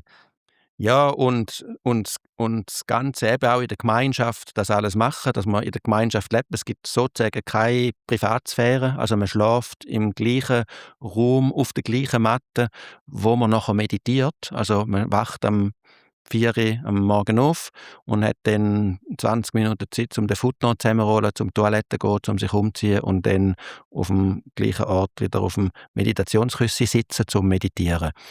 Der ganze Tagesablauf ist das Komplette, also es geht nicht nur um eins. Also das Zen ist auch Teil davon und das gemeinsam organisieren. Und ist das auf Japanisch oder auf Englisch? In dem Tempel, wo ich war, war ich auf Englisch oder Japanisch und Englisch, Ja. weil es gibt dann auch Unterricht, also so kleine Vorträge, Teishos, sagt man dann, wo viele von denen, wo die gehalten haben, sind halt noch alte Schule und können kein Englisch, also die haben Japanisch geredet. Es hat dann immer jemand dabei gehabt, der fließend Japanisch hat können und das übersetzt hat. Und wie ist so die Atmosphäre? Also ist das so ein bisschen lockere Schule und man macht so ein bisschen die Sachen durch? Oder ist das auch so sehr strukturiert, rituell, wie Sessions sind? Ja, schon eher das Zweite, aber jetzt nicht militärisch hart. Ja. Gibt's auch Orte oder so, aber Aber 4 Uhr am Morgen aufstehen doch? ja, ja, ja, also, aber ich habe es gleich, also auch der Roshi von dort, der ist so weich und grosses Herz, oder? Also das ist, da gibt's auch Tempel, wo's dazugehört, anschreien und so, zum das, was ich vorher gesagt habe, zum Loslassen, ob ich jetzt gelobt wird oder angeschrien werde, sage ich nur, bleibe ich unberührt, ist dort jetzt nicht so. Also das ist wirklich sehr eine schöne und freundliche Atmosphäre, aber hart und präzise. Also, hart in dem Sinn, ähm, jeden Morgen um 4 Uhr aufstehen und alle 5 Tage gibt's 'n freien Tag. Freie Tag heisst, statt um 4 Uhr erst um 5 Uhr aufstehen. Ausschlafen. Und, nur eine Periode Sazen und dann nachher den Tag eigentlich frei haben zum Wäsche machen, zum ein bisschen mal socialisen. Das Tempelgelände dürfen wir aber nicht verlassen, die 3 Monate. Das ist 3 Monate auf dem Tempelgelände. Und vielleicht mal ein bisschen längere Siesta machen, weil in den 3 Monaten ist man eigentlich immer müde und hungrig. Und wenn man es im Winter macht, hat man immer kalt. Weil ich bin jetzt auch mal noch 3 Monate im Winter, Januar bis April, glaube ich. Und gut, man muss sagen, der Roshi legt auch Wert darauf, dass es traditionell, wie er es noch gelernt hat, fast, äh, das ist ihm total wichtig und das ist total schön auch. Also weisst, es fühlt sich dann wirklich wie, könnte im 17. Jahrhundert sein, wenn es nicht Glühbirnen an der Decke hätte. Also es ist wirklich Holz und Papierwände und Tatami-Matten und so. Aber im Winter, es ist dann halt schon drinnen und draussen fast, also ich habe dann einmal ein bisschen Fotos gemacht, ums mir memorisieren. Also es ist dann so, ja, wenn es ganz kalt war, ist in den Gängen vielleicht 3 bis 7 Grad gsi und draussen auch. Und der Meditationsraum hat's eine Rolle gegeben, das ist der, wo hat müssen einführen und der hat schon um 3 müssen aufstehen. Und natürlich weckt man alle auf, die dort im Meditationsraum schlafen, weil's Zeitungspapier rascheln und alles. Aber dann bringt man den Meditationsraum mit 1 Stunde einführen, vielleicht auf optimalerweise 16 Grad an oder so 17. An der anderen Ort ist es einfach kalt. Es hat dann, weil der Roshi gemerkt hat, ja, ich kann es nicht ganz so machen, wie er es früher noch gemacht hat, es kommt niemand, hat es dann so Petrolöfen gehabt, um sich ein bisschen aufwärmen. Das gibt dann aber Kopfweh, weil es irgendwie so viel CO2 produziert oder den Sauerstoff wegmacht. Also Die ganze Zeit Hunger, die ganze Zeit müde und die ganze Zeit ein bisschen kalt. Also, sind das optimale Lernbedingungen? Weiss ja, also ich meine, es hat ja schon etwas, also es ist auch eine Methode, oder? Also zum das Ego aufweichen. Also das kennen wir alle von Extremsport oder von Extremsachen, also oder auch Fasten und so weiter. Also wenn man wenig isst oder im Schamanismus gibt's das auch. Es ist auch, kann auch spirituelle Technik sein, ums Ego schwächen. Und wenn man wenig, ja, wenn man Hunger hat und müde ist und vielleicht kalt, dann ist man halt sicher außerhalb von der Komfortzone. Und wenn man außerhalb von der Komfortzone ist, dann kommt das Ego ist einfach auch schneller sichtbar. Weil es gibt weniger Spatzig Das für ist dünnhäutiger so ein bisschen. ja, also wenn man auf der Opferseite ist, natürlich unangenehm, weil man dann schneller alles mehr einfährt und also, da muss man mal schauen, dass es auch keinen Missbrauch gibt oder so. Ja. Ähm, aber man kann es auch auf die gute Seite nehmen und sagen, ja, also es, eben die Comfortzone ist nicht so da und ich bei allem unmittelbarer viel direkter ausgesetzt und jetzt auf der Roschi dort ist natürlich nicht so ein Meister wie mein Meister. Das hat jetzt nicht das ist nicht seine Funktion dort gewesen, mich zu erziehen. Aber dort ist dann halt eher die Situation der Meister. Also wenn du so ein bisschen am Limit bist und wenn du dich dann beobachtest, kannst du dich eben beobachten. Jetzt werde ich hässig in so einer Situation mit dem oder der oder ich werde neidisch, dass er mehr isst als ich oder solche Sachen. Das kannst du dann beobachten und merkst so, uiuiui, ja, das ist ein guter Spiegel. Du machst das ja offensichtlich gern sehen und Zahnsein bedeutet dir wahnsinnig viel, sonst wärst du ja nicht da gewesen. Aber hat es dort einen Tag gegeben, wo du gedacht hast, wäre ich doch nur wieder zurück in Zürich und könnte in meinem Dojo sitzen, was vielleicht 20 Grad warm ist Ja, und ja, hätte genug Eis in der Schale. ja, ja, also Essenumstellung ist wirklich auch etwas nicht zu unterschätzen. Also, ich weiß nicht, ich bin ja jetzt nicht so fest oder so, aber ich habe irgendwie 8 Kilo abgenommen und das passiert einfach, wenn du immer Reis und Gemüse und Tofu essst und die Umstellung aber es ist nicht gesundheitsschädlich und natürlich habe ich auch zwischendrin gefunden, wie viele Tage noch und manchmal, als ich im Winter war, habe ich gefunden, ui, oh, jetzt ist es 2 Grad wärmer, ich glaube, der Frühling kommt langsam wieder und Dann ist der Schnee wieder. ist wieder runter. Und das ist eben der Moment, wo du merkst, jetzt hoffst und dann bam, kommst nochmal eins von der Natur, von der Situation über den Kopf über und irgendwann gehst du auf und findest, ja, es ist einfach, wie es ist. Es ist nicht du musst natürlich schon schauen, also, dass es nicht gesundheitsschädigend ist, oder? Also, es gibt auch im Zen genug Geschichten, ähm, ein gutes Buch auch dazu, «Crazy Clouds», glaube ich, also solche, ein bisschen exzentrische Meister und den Schüler, die denken, sie tun jetzt einfach 1:1 nachahmen und haben dann die Erweckung. Und dann hat es dort auch Verletzte und Tote gegeben. Also man kann nicht einfach nur denken, ja, wenn ich mich jetzt da am Limit aussetze, dann werde ich die Erweckung bekommen. Das kann genauso Ego sein. Und gefährlich. Also, da muss man schon wissen, ja, was man vertreibt. Man muss mit sich in Kontakt sein. Und das ist wichtig, oder? Und nicht denken, sich wollen abtöten oder irgendwas. Aber es ist, zu deiner Frage, ist halt wie mit der Velo-Weltreise irgendwie auf dem Himalaya, Tibet-Plateau oben, finde oh nein, ist kalt und irgendwie die Fotos sehen schon romantisch so aus, als wenn es dann regnet und der Wind um die Ohren saust und so. Ich hätte jetzt schon Lust, um ein bisschen daheim auf dem Sofa zu sitzen. Aber gleichzeitig möchte ich es nicht missen. Oder wenn du dann dort bist und gleich der Tempel in Japan. Ich bin ja am Anfang also ich bin wirklich von Herzen ein Euro-Zenni, könnte man so sagen. Also, ich liebe und lebe fürs Zen da in Europa und die Kultur und finde das total spannend.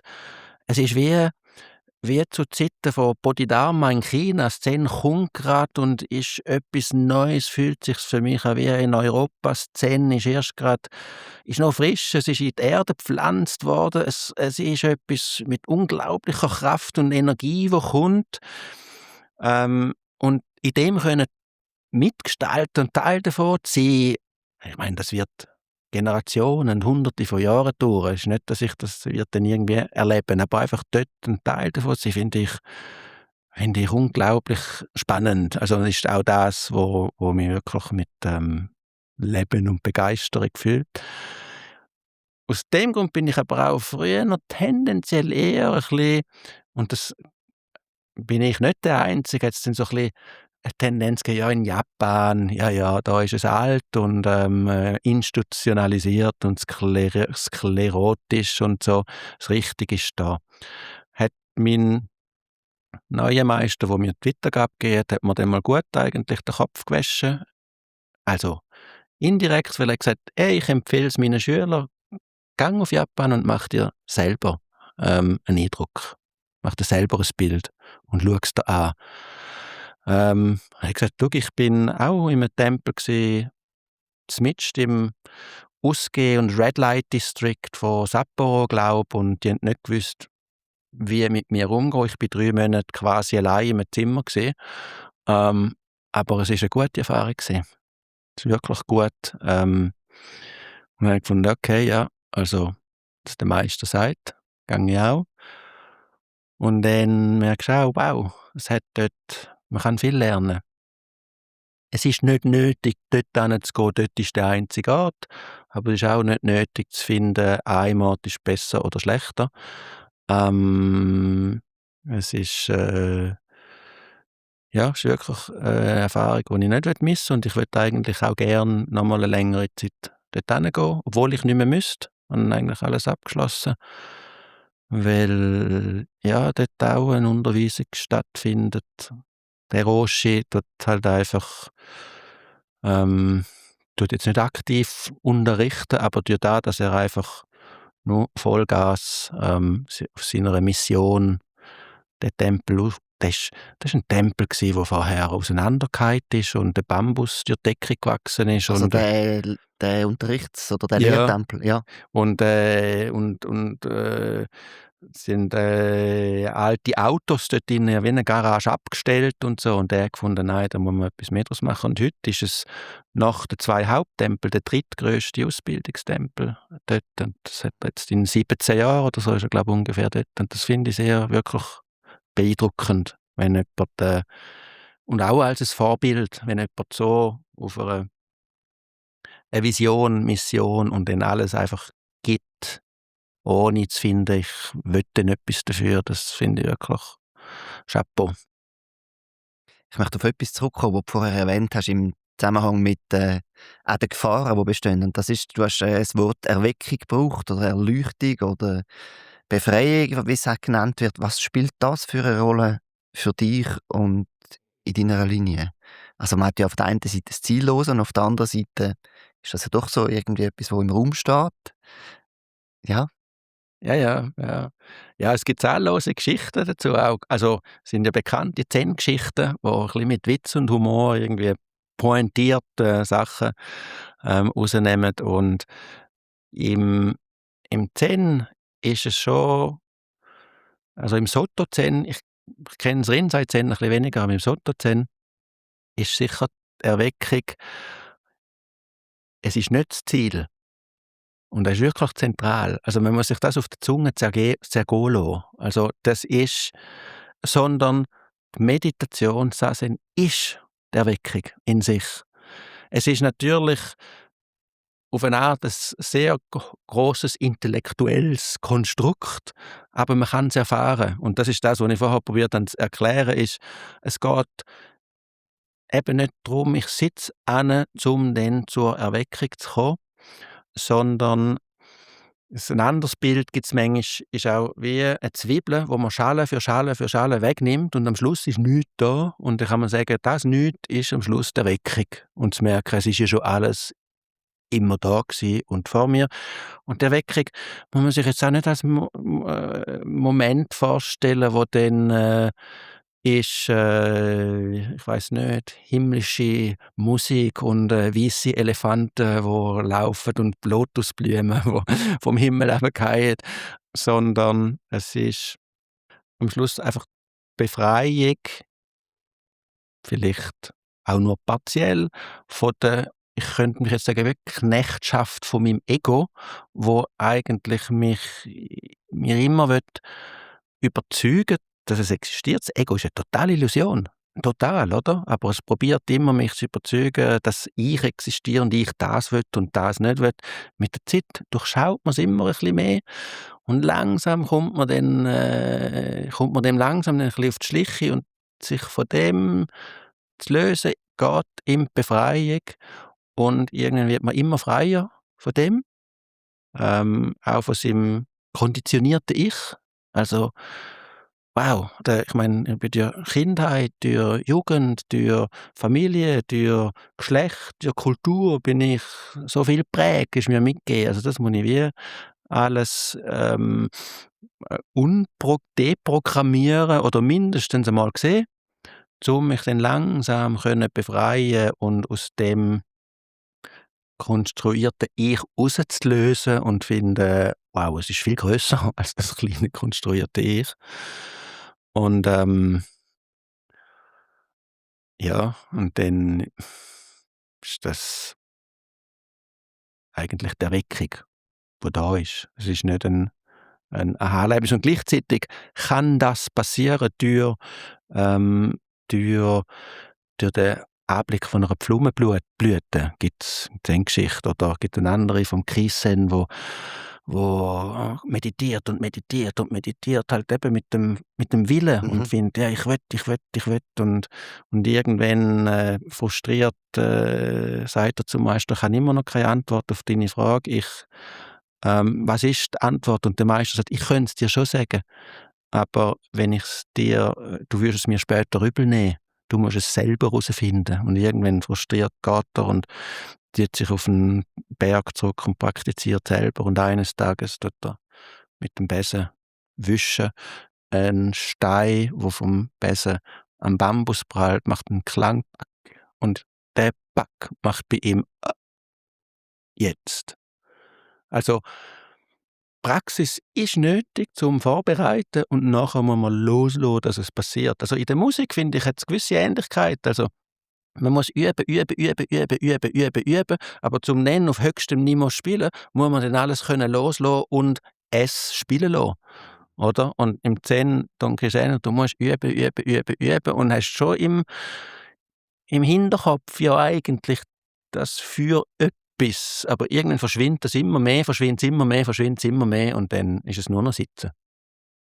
Ja, und ich glaube, was du jetzt gesagt hast, ist eben das Zentrale, ist wirklich das Loslassen. Also ich finde es ja so spannend, die Geschichte vom Ananda, wo an der Konferenz ist nach dem Tod vom Buddha, oder? Und er ist noch nicht ganz erleuchtet gewesen und hat darum nicht teilnehmen. Und er hat auch praktiziert und er denkt, ich schaffe es glaube nicht. Und in dem Moment, wo er anliegt, dort hat es Klick gemacht, oder? Ist auch so ein Moment, wo er sich eine Art wie aufgegeben hat und denkt hat, okay, dann lasse ich los. Das ist doch genau auch so eine von diesen Geschichten eigentlich, ja. Ja, es passiert dann, wenn du es nicht erwartest und wenn du darauf arbeitest, ist immer noch irgendwie ein Ich da oder so und dann ist wie mit dem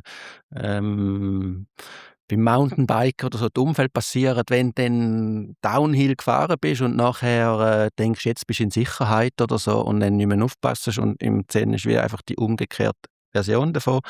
Wenn du findest, ja, du sitzt auf dem Balkon etwas am Essen oder so und kommt auf einmal die Erweckung. Also ich kann mich auch einmal erinnern, das ist noch so lange her, noch zu Michels Zeit, ist genau, bin ich auf dem Balkon und habe irgendetwas gegessen und schaue halt die Bäume draussen an und dann aus dem Nichts macht's irgendwie, irgendetwas macht Klick und finde, jetzt verstehe ich, was gemeint ist mit «alles ist eins». Also es sind alles die gleichen Atömli, sind anders konfiguriert, aber meine von meinem Körper sind nicht anders als die von dem Baum und Ursache und Wirkung hat gemacht, dass aus dem ein Baum geworden ist, aus mir ist ein Körper gekommen und das Bewusstsein ist dort reingekommen und. Wow! Und das kannst du nur erfahren, wenn du's tausendmal gelesen hast, kannst du es mit dem Kopf vielleicht verstehen, aber wenn du es dann erfährst, denkst du: «Wow, ja, das ist schon etwas.» Und verändert es auch das Leben nachher? Also so Erlebnisse, die du hast, weißt, hat das nachher auch eine Auswirkung auf deinen Alltag?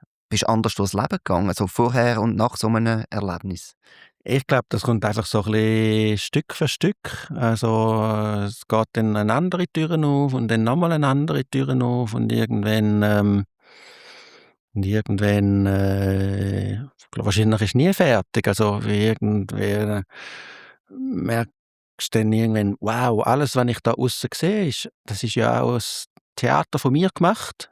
Also, draussen ist nicht es ist Lichtreflexionen und Klänge, die ich mit meinen Sinnesorganen wahrnehme und dann etwas konstruiere mit meinem Mentalen und aus dem eine Welt konstruiere, aber du nimmst das schon ganz anders wahr als ich. Du kannst, ich kann in eine Person verliebt sein, die du hassest. Die Person ist die gleiche. Aber also, was ist jetzt die Realität? Nichts, das ist da innen wird sie gemacht und irgendwann merkst du, wow, da wird es einfach wie immer ein bisschen grösser und ein bisschen, ich finde, das Leben wird viel reichhaltiger und in beide Seiten. Also in letzter Zeit merke ich ganz viel auch so Thematiken, die sonst eher negativ konnotiert sind, wie Wunden oder Tod und, dass das auch eine totale Schönheit kann haben. Also wenn das auch reinlässt und Verwundbarkeit oder Verwundete und dann merkst wie das Leben einfach extrem viel reichhaltiger wird. Ich glaube, es ist das. Zu merken, nicht mehr ein bisschen, vielleicht eine Rüstung oder ein Verband oder eine Rüstung ablegen, ähm, und gleichzeitig das Werkzeug vielleicht zu haben, nicht überrollt zu werden. Also weißt, so wie Wurzeln hat, finde ich, ja, im Endeffekt, da gibt es gar nichts, woran überrollt werden. Aber gleich können dem öffnen, wo ist, so wie es ist, gut und schlecht und alles. Also nicht nur die schönen Aspekte, sondern auch alles. Und ich finde es, ja, also ist können so das Herz, Geist ist das Gleiche, Kanji im Japanisch, Shin oder Chitta im Pali, ja. ja, und es ist eigentlich eher die Region da, ist jetzt nicht, meint gar nichts mit Also mir mehr nicht. die Herzregion als die Kopfregion. Ja. Ja, genau. Wenn ähm, das aufmachst, wirklich ganz, dann, und das kannst du im Zen, in der Meditation schon auch erleben, ich bin sicher, du kennst es auch, dass dich dass du berührt wirst und du kannst berühren. Mhm. Aber das passiert umso mehr, dass ich auch ein bisschen weg ist oder ein bisschen, ja, ein bisschen rumrennt, also ein bisschen macht, was gern macht. Im Zen sagt man ja, der Geist ist auch wie ein Affe, der sich von Ast zu Ast schwingt und so, von einem Gedanken zum nächsten, total unkontrollierbar und unkontrolliert und ich werde einfach müde, weil ich irgendwie die ganze Zeit mit diesen Affen mitschwinge, also ich mich identifiziere mit diesen Gedanken. Aber wenn ich muss die Affen nicht kontrollieren, muss nicht in den Käfig stecken, aber ich kann sagen, hey, wisst ihr was, geht, spielt ein bisschen in den Bäumen, ich hocke an und meditiere. Oder am Schluss, die Praxis hört natürlich nicht auf, wenn man aus dem Dojo geht. Am Schluss ist es überall. Ich kann ja sagen, ihr Affen tanzt, spielt nur ein bisschen, ich arbeite jetzt. Oder ich koche. Oder ich spiele Musik. Oder ich fahre mit dem Velo. Und dann ist das, was man halt im Zen sagt, das ist Konzentration auf Hier und Jetzt. Ich mache genau das, was ich jetzt mache und bin nicht die ganze Zeit noch an andere Sachen am Umdenken. Was ich natürlich auch mache bei der Arbeit, gell? Ja, eben, wir haben alle einen Alltag. Was mich auch noch interessieren würde, was du vorher auch so beiläufig erwähnt hast, du hast einen neuen Meister und du hast eine Dharma-Übertragung bekommen. Wie ist es zu dem gekommen? Was bedeutet das? Ja, genau, Shiho heisst das und das ist so die Übermittlung von Meister zu Schüler und es ist quasi offiziell die Regelung von der Nachfolge ähm, auf verschiedenen Ebenen. Also darum ist es noch schwierig zum erklären. Es gibt sicher mindestens 2 Ebenen, wahrscheinlich jenste, aber ursprünglich kommt das geht das auch zurück bis zum Buddha, nachher Mahakasyapa, Ananda und. Gibt es eine Linie, immer Meister, geht zum Schüler, geht zum Schüler, geht zum Schüler, geht zum Schüler und so weiter. Und die multiplizieren sich natürlich. Dann gibt es natürlich auch noch für gewisse die administrative Ebene, wo man wie die Papierebene, wo man muss sagen, ja, um das zu machen, musst du eben noch in den Trainingstempel gehen und dies und jenes. Die interessiert mich nicht. Reden wir mehr über die Übermittlung, eben Dharma-Übermittlung, wenn man so will sagen. Das ist normalerweise kommt das dann vom Meister aus oder so, der sagt, ja, ich würde die, die Transmission weitergeben. Bei mir ist halt der Michel gestorben, bevor er irgendjemandem das Shiho gegeben hat. In dem Sinn bin ich wie auf dieser Linie in einer Sackgasse gewesen. Es ist nicht, dass ich es gesucht habe. Es ist dann aber etwas, was sich wie automatisch ergibt. Also bei mir ist dann von Michel seinen Mitschüler, der Guy Mercier, er hat gesagt, weißt du, Michel ist für mich wie mein grosser Bruder gewesen, damals. Obwohl nur 2 Jahre älter, also heute ist er 80, der Michel wird 82 heute. Aber wir haben viel zusammen gearbeitet und er ist dann nach einem Session im Wallis zu mir gekommen und hat gesagt, «Schau Philipp, ich würde dir das offerieren, eine Art für den Michel, oder? Dass irgendwie von seinen Schülern auch noch etwas weitergeht.» Hat aber auch gesagt, tu das vielleicht auch noch mit denen, die du zusammen im Dojo leitest und praktizierst, also auch besprechen, weil das kann manchmal auch komische Phänomene geben, oder? Weil Leute dann so in so Sachen Zeugs projizieren und so, wo nicht ist. Also in meiner Praxis hat sich nichts geändert. In dem Sinne bin ich jetzt nicht Heiliger oder weiss nicht was. Erleuchteter. Nein, es ist, was sich verändert und vielleicht schon, dann gibt es Zeremonien dazu und eine ist, tut man das Dokument von der Weitergabe seit Buddha mit allen Kanji schreiben und zeichnen und durchführen. Das ist doch ein Prozess, der dann ein paar Tage dauert und es passiert dann schon was. Also es fühlt sich, für mich ist schon, habe ich gemerkt, wow, ich habe mich jetzt in den Fluss hineingeworfen. Es ist jetzt auch mit eine Zeremonie ist ja immer eigentlich eine Verkörperung von etwas. Das ist die Kraft von einer Zeremonie. Also wenn man das wirklich mit Geist und Körper macht und nicht nur abeliert etwas, ist das wie eine Verkörperung von etwas. Und wenn man das mit dem Körper macht, schickt man das Ganze auf die Reise und nicht nur das Bewusstsein, sondern das Unterbewusstsein oder Seele oder was immer, wie man das nennen will. Und dann geht das und dann zieht das plötzlich das Ich mit und bin so, uiuiui, was läuft da? Und so habe ich schon empfunden, gemerkt so im Nachhinein, wow, das ist eine grosse Kiste. Also, ja, viel Verantwortung, also in dem Sinn. Aber auch ein Geschenk, also nehme ich gerne an. Und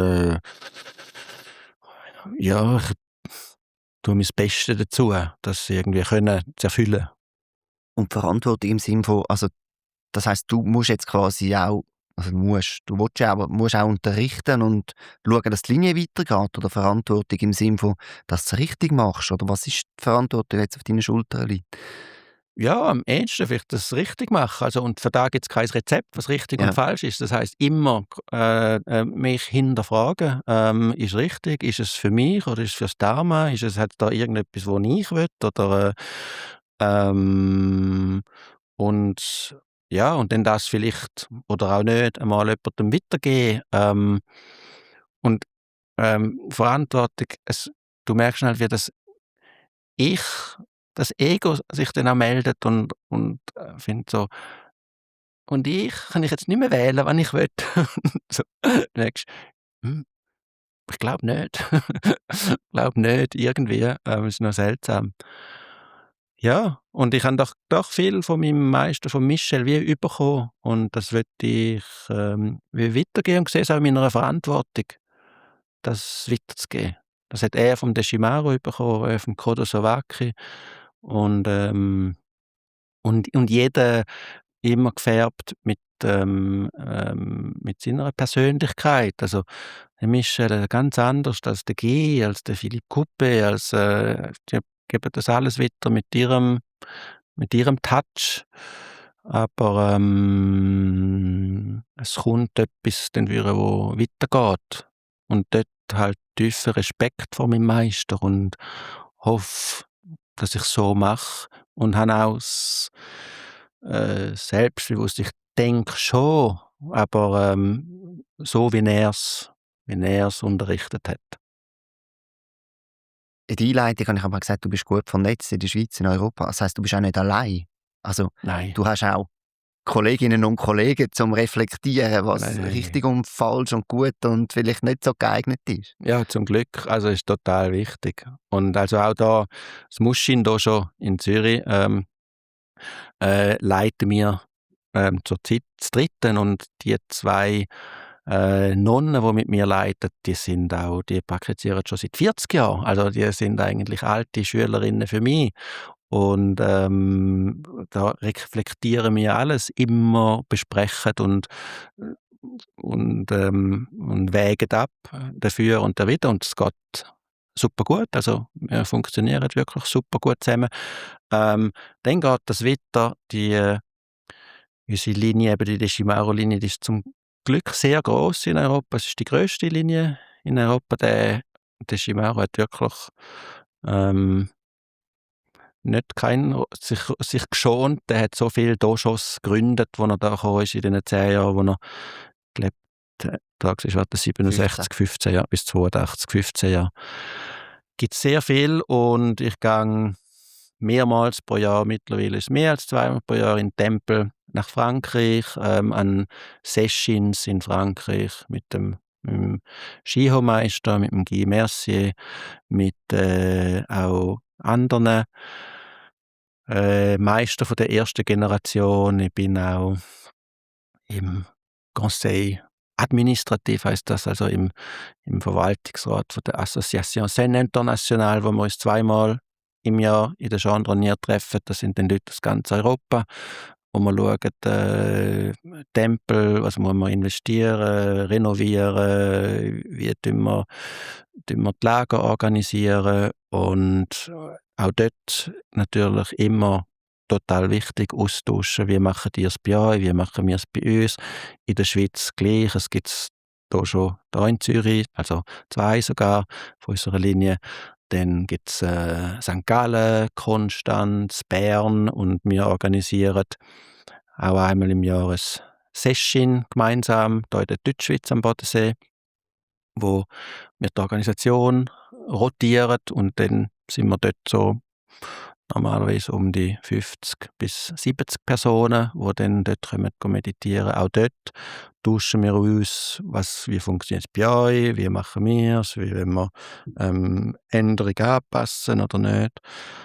Und jedes Dojo hat auch einen Verantwortlichen von der alten Meister, wo, wenn man jetzt Fragen, Probleme, whatever, kann dort bei dieser Person nachfragen um Hilfe, dass man eben nicht allein gelassen wird. Also, weil am Schluss sind wir, die meditieren, genau gleich Menschen wie Leute, die in einer Versicherung arbeiten oder so. Also wir sind weit weg von perfekt sein. Also wir haben auch Wünsche und Egos, die sich manchmal schreiben, manchmal mehr oder weniger, und Fragen, die man muss verhandeln und debattieren. Und ich muss sagen, ich meine, der Buddha ist ja nicht anders gewesen. Und durch das, dass er natürlich Raja-Sohn-Ausbildung hatte. Also Herrscher, eine Königsausbildung sozusagen. Ja, genau. Also man sagt immer Prinz, aber Prinz gibt bei uns ein Bild, das irgendwie nicht stimmt. Also es ist wie einfach ein Distriktpolitiker, ein grosser gewesen, also ein Herrscher. Es hat schon jemand gesagt, wahrscheinlich hat er ein bisschen den grösseren Bauernhof gehabt als andere. Genau. Aber der hat natürlich sehr viel Ausbildung gehabt in Gerichtsbarkeit, in Sprache, in Philosophie, in so breit, dass er dann auch kann mit vielen Art von Phänomenen umgehen. Und die Phänomene hat's gegeben und gibt's auch noch heute in einer Gruppe. Also, ich meine, bis beim Buddha hat der Devadatta seinen Verwandten ihn umbringen, weil er hat den Orden übernehmen und da muss man dann halt solche Stromschnellen muss man wissen, mit ein bisschen Weisheit können durchschiffen. Das gibt's andauernd. Und dort merke ich bei uns schon auch, ähm, wie das auch eine wertvolle Praxis ist, also im Berufsleben drinnen sein. Und dort lernen wir doch auch professionelle Tools kennen, wie man ähm, wie man auch eine Gemeinschaft kann organisieren kann. Und weil wenn man das professionell ein bisschen machen kann, ist es einfach wie ein bisschen ist die Organisation nicht persönlich gefärbt und das ist einfach professioneller. Und dann kann man das ein bisschen verhindern. Also du würdest sagen, es ist nicht nur so, dass deine Meditationspraxis in den Beruf hineinfliesst, sondern auch dein Beruf quasi in die Meditationspraxis im weiteren Sinne, in die Organisation von dieser Gemeinschaft und Tools dort. Absolut, absolut. Ich denke immer, ich lerne auch im Beruf so viele Sachen und ich finde, okay, das können wir auch in der Zen-Gemeinschaft kann ich das anwenden. Also ganz, ganz platt gesagt, Kommunikationsskills, um halt auch zum Werbung für Sessions und so machen, aber dann auch einfach Organisationsskills, also Protokoll und Abläufe und Prozess und so Sachen, das hilft. Das ist, manchmal wird es ein bisschen verschmäht oder so. Man denkt, das ist ordinär, aber im Zen ist so wichtig, dass es kein Trennung gibt. Also, Ordinäre und das Heilige ist gleich, ist zusammen, ist eins. Management und Erweckung ist eins. Also, es gibt nicht etwas ist verwerflich und das andere ist gut, wirklich. Und dort kann man wirklich viel auch lernen. Und umgekehrt geht es auch in die andere Richtung. Also, von meinem letzten Boss weiss ich wirklich gutes Feedback mal bekommen, wo ich das zweite Mal oder vielleicht sogar das dritte Mal die 3 Monate in den Tempel gegangen bin und unbezahlt wollte. Und dann hat er gesagt: «Weisst du was, Philipp, ich gebe dir die gern, die 3 Monate. Ich bin auch schon mal mit dir mitgegangen, Sazen machen und weiss, wie das funktioniert. Und ich muss sagen, dass du Sazen praktizierst, das kommt letzten Endes meinem Team und mir zugute. Ich merke das, dass du bist bei der Arbeit konzentriert, gleichzeitig ein Teamplayer, offen, sachlich und lösungsorientiert.» Und ich habe das irgendwie gefunden, wow, ich habe noch nie so gedacht, aber es ist so schön, irgendwie von meinem Vorgesetzten so ein Feedback überzukommen. Gefunden, ja, super.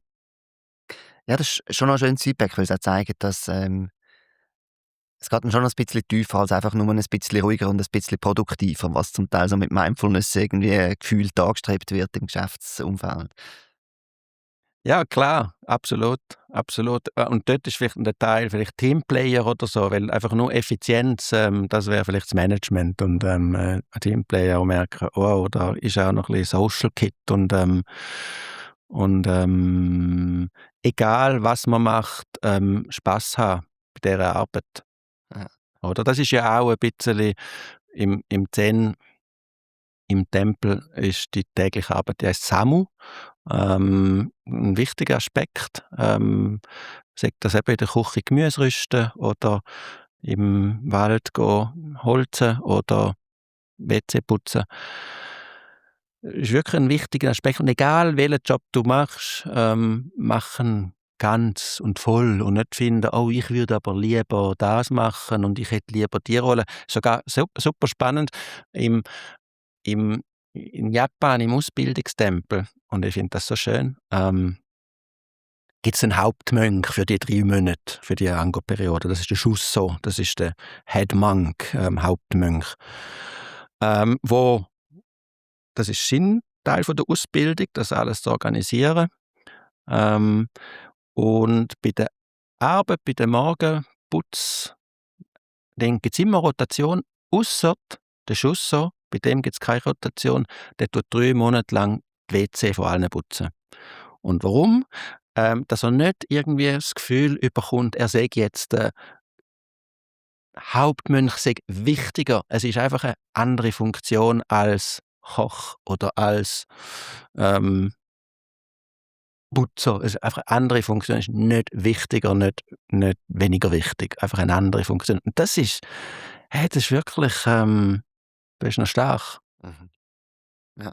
Gerade im Berufsleben, wo man noch, also jeder sich irgendwie ein bisschen definiert über Beförderung oder Nicht-Beförderung oder Leiten oder nicht Leiten und so finden. Nein, da, wo mir gegeben wird, oder ein Stück weit vielleicht auch mir auch nehme, weil ich das auch will, aber wenn ich es mache, dann mache ich es wirklich, probiere ich es auch voll zu machen, gut zu machen. Und das Gutmachen meine ich nicht mit, das kann ja auch ähm, aus einem psychischen Defizit oder so rauszukommen. Nicht für das, nicht weil ich gelobt werden oder einen Bonus oder irgendetwas, sondern wenn ich das mache, mache ich es einfach gut. Habe aber, und das ist auch total wichtig, auch Mitgefühl mit mir selber, wenn ich es nicht kann. Mhm.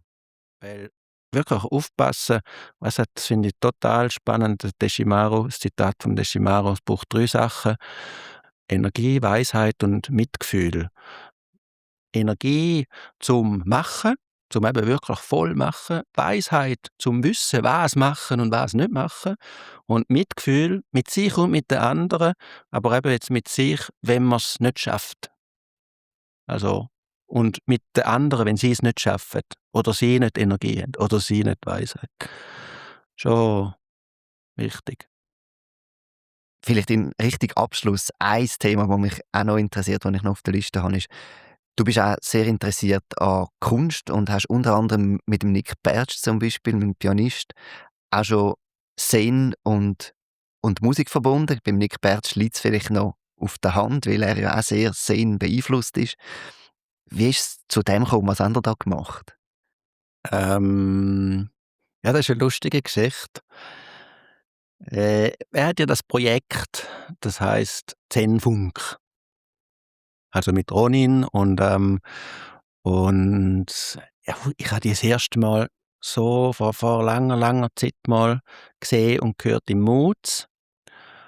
Und dann hat mich natürlich angesprochen, weil ich bin der Funk, ich bin der Philipp Funk und bin zusammen und ich habe gefunden, das finde ich spannend. Also früher noch selber auch in einer Band gespielt, im Gymi und während dem Studium und nachher mit meinem besten Freund, dem Sani, wo ich angefangen habe, der ist Gitarrist gewesen. Wir haben irgendwie in einer WG gelebt. Das sind immer Musiker ein- und ausgegangen, es sind vor allem aus Australien. Ein australischer Gitarrenlehrer hat mit uns und seine Freunde sind vorbeigekommen. Wir haben, ist eigentlich so Jazz und so ist halt so dort der Alltag gewesen. Und ich habe dann auch noch Musik, elektronische Musik programmiert.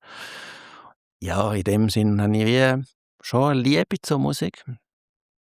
Und der Michel ist ja auch Bassist gsi in einer Band und wir haben auch mal noch zu seinem, weiß nicht, 63 schon so Geburtstag eine Band gemacht und gefragt, ob wir für ihn spielen können. Hat sich herausgestellt, dass er eigentlich mitspielen will und haben wir alle zusammen gespielt. Das war total lässig gsi.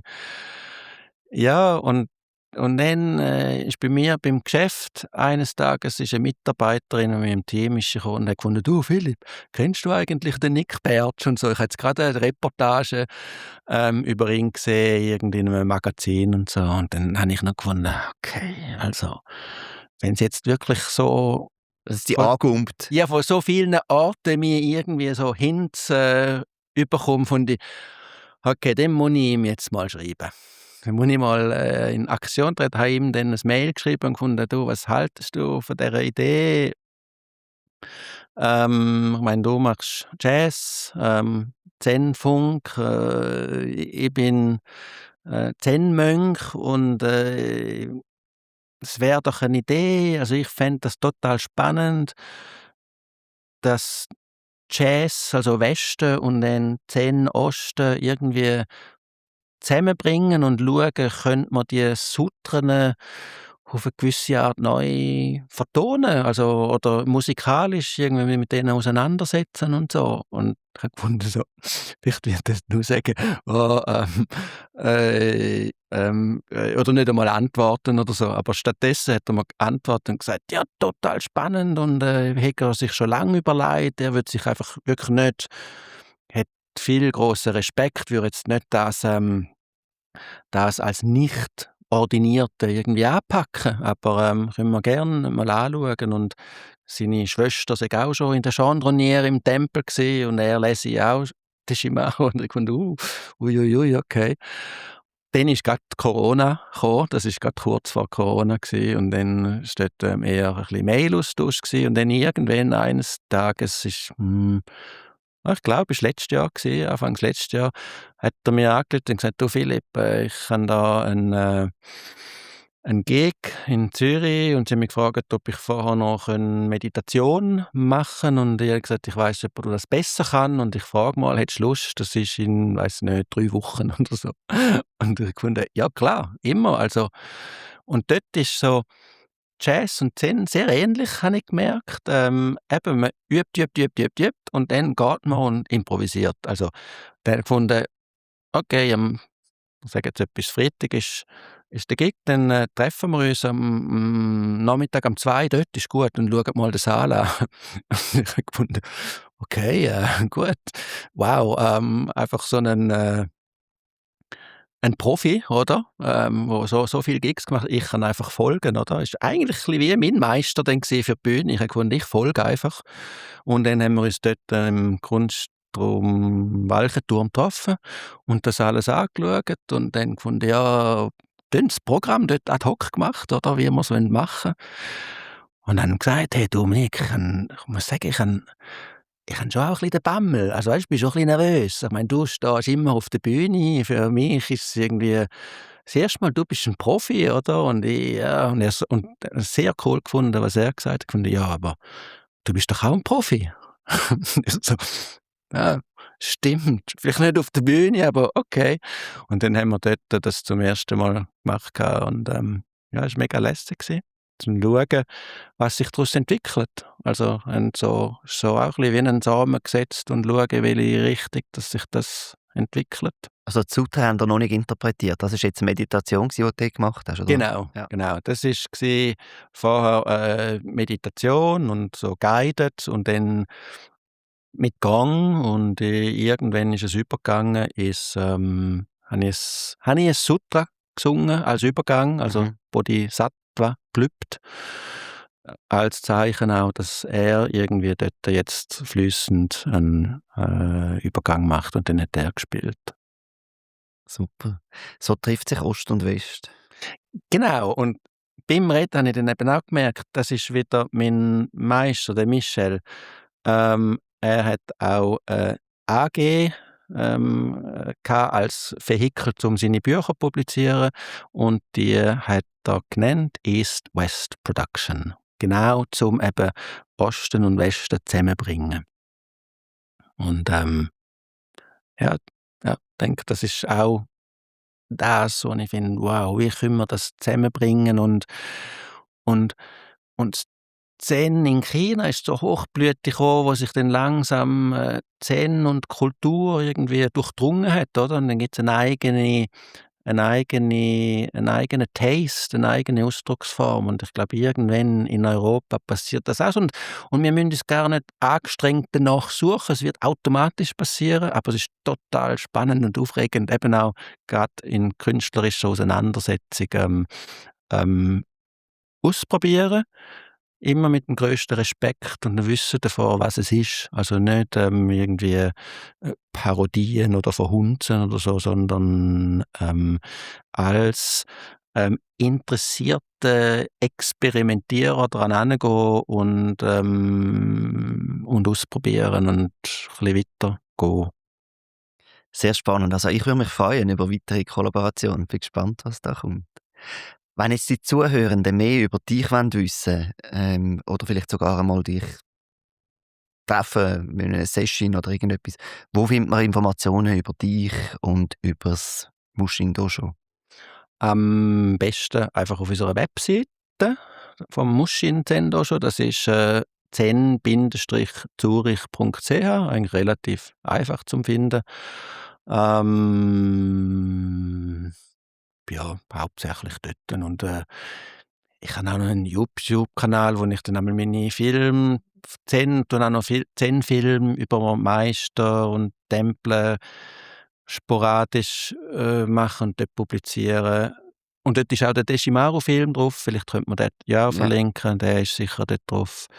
Und sonst, wenn wir gehen meditieren und dann treffen wir uns sicher auch irgendwo auf einer anderen Ebene. Ist Shin den Shin, wie man im Zen sagt, von Geist zu Geist. Ja.